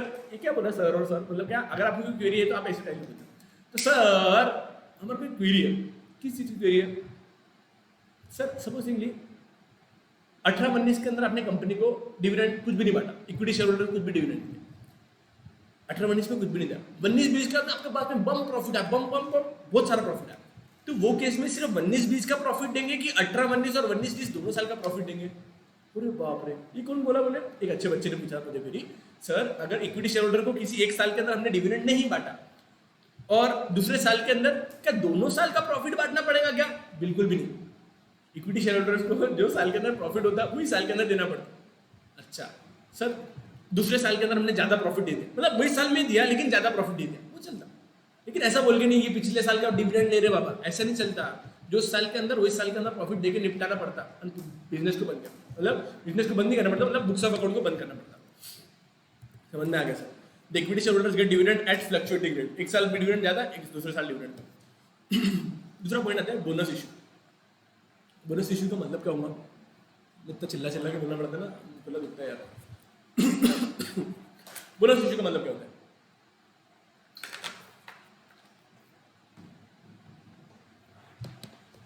सर बोनस मतलब गिफ्ट फ्री में बोनस, या एम्प्लॉय को नहीं देते क्या अपन बोनस? हाँ हाँ हाँ हाँ हाँ सर, याद आया याद आया। वो हमारे कौन सा पुट्टा है, हमारे कौन सा बच्चा है, पुट्टा बोलते सर, आप कुछ भी बोलते। वो नहीं क्या हमारा अपने अपने क्लास में एक फ्रेंड नहीं है क्या, क्या नाम है यार उसके, फादर हिंदुस्तान लीवर में, मुझे नाम नहीं याद, मैं आज ही आया था वो क्लास में, जो भी देशमुख सर थे शायद, देशमुख था शायद।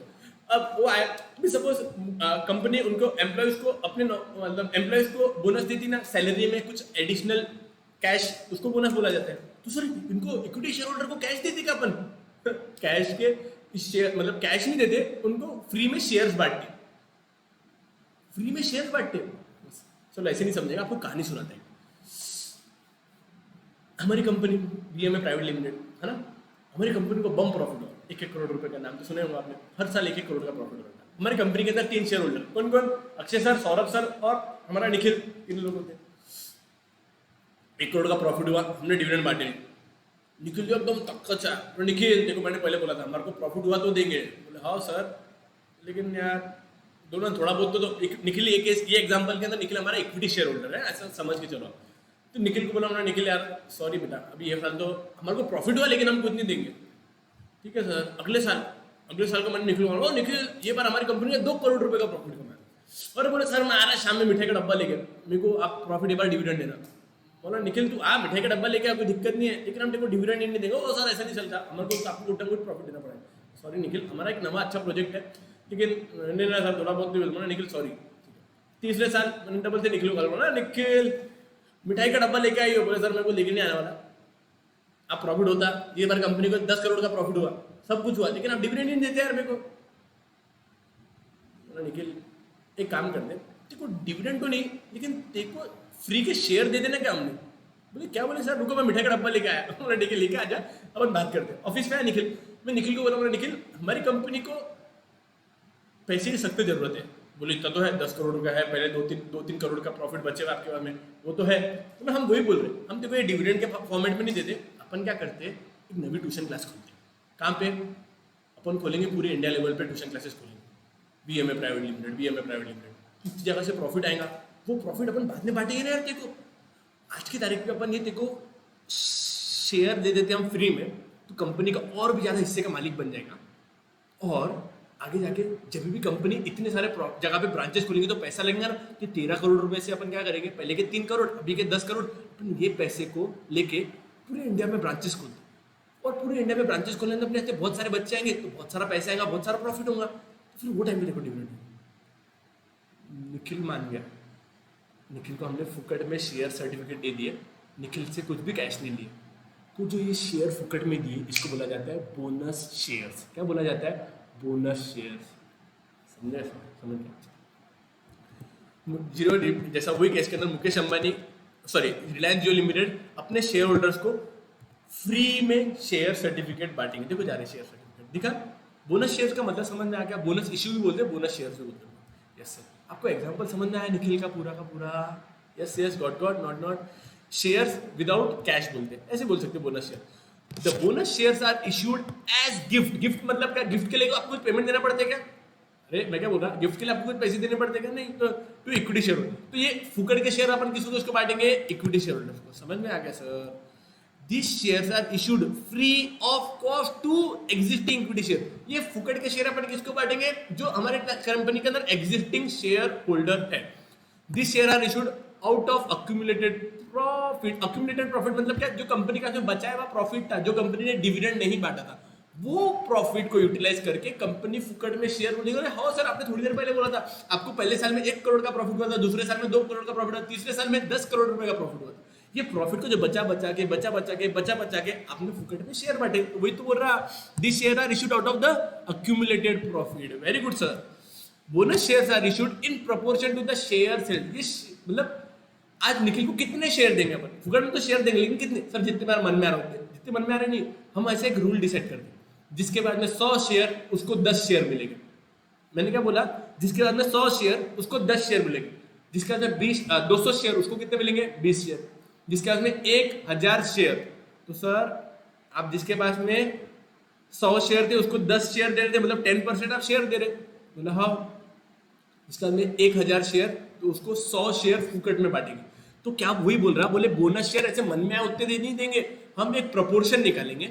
100 में से 10, 100 के बदले 10 शेयर दे रहे हम, तो जिसका में 200 रहेंगे उसको 20 देंगे, जिसका में 1000 रहेंगे उसको 100 शेयर। ये कैलकुलेट कर लेना, परसेंटेज आता है। 10 share divided by 100 share equal to जितने परसेंटेज है उतने शेयर देने पड़ेंगे। तो bonus share are issued in proportion to the share, जितने आपने शेयर होल्ड करके थे उन प्रपोर्शन में दिया जाएगा। The benefit is available only to equity shareholder. Sir double से एक बार लाइन पढ़ो। This benefit is available only to equity shareholders. क्या ऐसा बोला हुआ है क्या? प्रेफरेंस शेयर होल्डर नहीं। This benefit is available only to equity shareholders. कर ला कि ना? गॉट नॉट अंदर गया कि ऊपर से गया? किधर से गया बच्चों? समझ में आ गया सर? सर रुको ना, बहुत थक गए हम। क्या आप रुको क्या यहाँ पे? यस सर, चलो यहाँ पे रुकते अपन एक बार। क्या देख लेते क्या? अरे चलो ये हो ही गया। तो आपको पॉइंट सारे के सारे याद आए क्या? हाँ सर याद आया। देखो, एक पहला कंट्रोलिंग पावर, कंपनी को कौन कंट्रोल करता है? Board of director. Board of director को कौन कंट्रोल करता है? इक्विटी, मतलब equity share holder. Equity, Mukesh Ambani का पैसा कब तक है? टेम्पररी कैपिटल है कि परमानेंट कैपिटल है? सर परमानेंट कैपिटल है। कंपनी जब क्लोज होंगी तभी भी उसको मुकेश अंबानी को पैसा वापस मिलेगा। सर इधर हटाओ, हाँ इधर। दूसरा, इनका डिविडेंड फिक्स रेट में मिलेगा कि फ्लक्चुएटिंग रेट में मिलेगा? फ्लक्चुएटिंग रेट में मिलेगा। दूसरा, इनको क्या बोनस शेयर भी मिलते क्या? Yes sir. सर हमारे को पूरे के पूरे पॉइंट हुए क्या याद? आपको क्या लगता है? आपको हमको हुए होंगे क्या? नहीं हुए होंगे, लेकिन मतलब समझ में आया होगा। एक बार कोशिश करने का सर हमने करो, कोशिश करके देखिए। कोशिश करने वालों की कभी हार नहीं होती। ठीक है, अपन एक बार क्या बोलते हैं, सबसे पहला पॉइंट याद करने की कोशिश करो। Sir market value, equity share holder की मार्केट वैल्यू ऊपर नीचे। Okay sir, equity share holder को पैसा सबसे आखिरी में देंगे। कंपनी को अगर प्रॉफिट हुआ तो पहले प्रॉफिट टैक्स गवर्नमेंट को टैक्स देंगे। दूसरा, डिबेंचर होल्डर्स को देंगे। सर बैंकर्स को देंगे, बैंकर्स को देंगे। अच्छा सर 2 मिनट रुको। डिबेंचर्स को देंगे, बैंकर्स को देंगे। यस। उसके अंदर प्रेफरेंस शेयर होल्डर को देंगे। उसके अंदर अगर प्रॉफिट बचा तो इक्विटी शेयर होल्डर को देंगे। Yes sir. सर इसका पॉइंट का नाम क्या था? Residual Clement. Yes yes. F, face value. Share certificate की जो फेस पे वैल्यू लिखी रहती है इसको क्या बोला जाता है? Face value. ये फेस वैल्यू 1 रुपए से लेके 10 रुपए। हाँ सर याद आएगा। क्या असेट्स को चार्ज क्रिएट, मतलब असेट्स के ऊपर चार्ज, कंपनी को प्रॉपर्टी की कागज देने की जरूरत रहती है क्या? नहीं sir, no creation of charge. Yes sir, समझ में आया। क्या इक्विटी शेयर होल्डर का में राइट शेयर्स मिलते हैं क्या? जब भी कंपनी शेयर्स बांटेगी तो पहला शेयर्स का हक किसको बांटा जाएगा? इक्विटी शेयर होल्डर्स को कि प्रेफरेंस शेयर होल्डर को? सर इक्विटी शेयर होल्डर को, उसको बोलते हैं right issue. Equity share holders को मतलब इक्विटी शेयर होल्डर के अंदर कंट्रोलिंग करने का पावर रहता है क्या? Yes sir. सर इनका कैपिटल टेम्पररी कैपिटल रहता है कि परमानेंट कैपिटल रहता है? सर परमानेंट कैपिटल रहता है। इनका डिविडेंड फिक्स रहता है कि फ्लक्चुएटिंग रहता है? डिविडेंड फिक्स फ्लक्चुएटिंग रहता है। और लास्ट में इनको क्या बोनस शेयर मिलता है क्या? यस सर मिलता है। चलो आई थिंक मेरे को आपको ध्यान दिया होगा। मेरे को आपको एक स्टोरी बताने की थी, है ना? उस दिन याद आया। यस, एमआरएफ ने ना, एमआरएफ कंपनी नाम सुना है ना? टायर बनाती, नाम नहीं सुना क्या? हाँ सुना है सर, सुना है। एमआरएफ कंपनी जो टायर्स बनाती, अभी इन्होंने ना रिसेंटली एक चार्जिंग वाला टायर बनाया। और मतलब सर चार्जिंग वाला टायर लगाना मतलब क्या? ये इन्होंने कार के लिए एक नवी डिजाइन टेक्नोलॉजी निकाले। ये एक चक्के के अंदर जो कार का राइट वाला चक्का रहेगा ना, वो उसके अंदर एक चार्जिंग वाला टायर लगाएंगे। और ये राइट टायर जो लगेगा, जो मतलब ये राइट साइड में जो लगेगा, ये परमानेंटली लगा रहेगा। मतलब आपकी कार के अंदर परमानेंट ये टायर लगा के रखेंगे। वो टेक्नोलॉजी क्या है? ये टायर ऑटोमेटिकली चलेगा और सिर्फ एक ही टायर चलने से पूरी की पूरी आगे गाड़ी आगे बढ़ेगी और उनको पेट्रोल लगाने की, मतलब पेट्रोल डालने की जरूरत नहीं पड़ेगी। तो क्या बोला आपने? एमआरएफ कंपनी ने एक चार्जिंग वाला टायर बनाया है। ये चार्जिंग वाला टायर जो कंपनी के चला रहा, उसके राइट हैंड साइड में जो टायर रहता है उसके अंदर लगाना पड़ता है। आपको नहीं समझा क्या? इतना समझो ना। जैसा ये कंपनी है, कंपनी नहीं सॉरी ये गाड़ी है। अरे रुको सर, दिखना ही पेन, ठीक है सर आपकी बहुत गंदी ड्राइंग है। हाँ ठीक है ना, समझो ना यार। ये टायर है, तो ये राइट वाले साइड में जो टायर है ना, ये चार्जिंग वाला टायर करेंगे।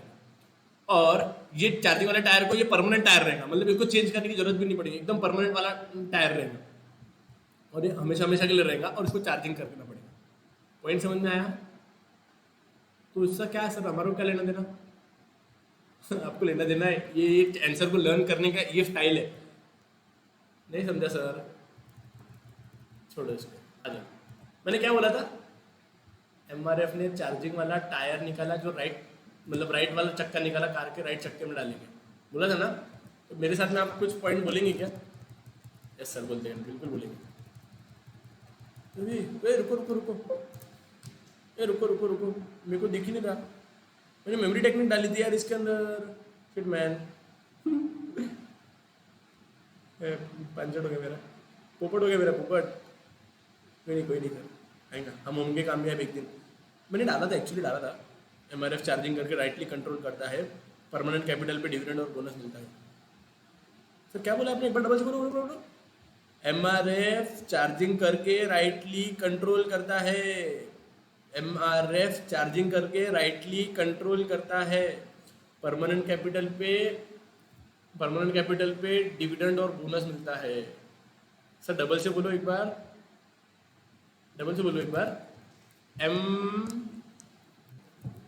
Are F charging right tyre में राइटली कंट्रोल करता है। डबल से बोले क्या sir? M for market value, R for residual claim and F for face value, charge for no charge on asset, right issue। एक बार डबल से बोलो, तो डबल से बोलो, MRF चार्जिंग करके राइटली कंट्रोल करता है, MRF चार्जिंग करके राइटली कंट्रोल करता है, M for market value, R for residual claim and F for face value. Charging करके बोले तो no charge on asset, right बोले तो राइट इशू कंट्रोल करता है और परमानेंट कैपिटल पे डिविडेंड और बोनस मिलता है। सर एक बार आप बोलते हम लिख के रखते थे, आप एक बार लिख के रखो, एमआरएफ चार्जिंग करके राइटली कंट्रोल करता है। सर रुको ना यार, एमआरएफ, अब चिल्लाते यार मेरे को है, एमआरएफ चार्जिंग करके राइटली कंट्रोल करता है, एमआरएफ चार्जिंग करके राइटली कंट्रोल करता है, परमानेंट कैपिटल पे डिविडेंड और बोनस मिलता है। होगा याद? सर नहीं हुआ।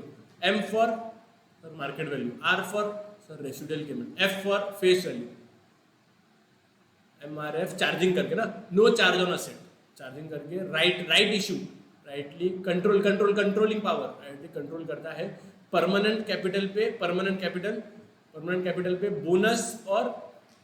बोनस इशू और फ्लक्चुएटिंग डिविडेंड मिलता है। अपन उस दिन परसों एक बार डबल से रिकॉल करेंगे। आपको आई थिंक ये पॉइंट हुए होंगे ना, ये सारे के सारे पॉइंट अच्छे तरीके से लर्न करके रखना। अपन यहाँ पे लेक्चर को भी उसको मैं खत्म कर रहा हूँ, और प्लीज मेरी एक रिक्वेस्ट है, डेली जितना भी पढ़ रहे हैं बच्चों, वहाँ पे खत्म करो उसको, वहाँ पे लर्न करके देखो। मैं ये होमवर्क दिखूंगा, हर टॉपिक जितने भी अपने फीचर्स देखे हैं, फीचर्स प्रेफरेंस शेयर्स के, आज इक्विटी शेयर्स के, टाइप्स ऑफ इक्विटी शेयर नहीं देखे ना, अच्छा इसके बाद में अपन टाइप्स ऑफ इक्विटी शेयर देखेंगे। ये सब कुछ मैं होमवर्क देखूंगा, आपको लिखना है, हर एक डेफिनेशन लिखना है, own capital, borrowed capital, types कौन से हैं, ये चैप्टर के अंदर क्या क्या पढ़ने वाले, हर एक बुक में लिखने का है, दो बार, 2 times. Yes sir, Akshay sir का भी है ना, दोनों का करना पड़ेगा, कोई जरूरत नहीं। अभी तक है ना सर, आराम करें ना, आपने कुछ ज़्यादा टाइम लगेगा, ज़्यादा मेरा 2 घंटे बस। पूरे कॉमर्स के अंदर डेली का हमने 3-3.5 घंटे भी पढ़ लिया ना, बहुत हो गया, पक्का समझा। मैं यहाँ पे लेक्चर को एंड कर रहा हूँ। Thank you so much guys, I hope आपको अच्छा लग रहा होगा। और मेरी हमेशा बात है, नॉलेज ज्ञान बांटने से बढ़ता है, रखने से सड़ता है, तो please share with your friends. ऐसे नहीं सोचना है साले को पता चल जाएगा इतना अच्छा लेक्चर है, क्या होता, आप आपका कुछ अच्छा आपके पास में पॉइंट है तो आप उसके साथ में शेयर करो, तो वो आपके साथ में कुछ अच्छा शेयर करेगा, है ना। ठीक है, till then take care, bye bye.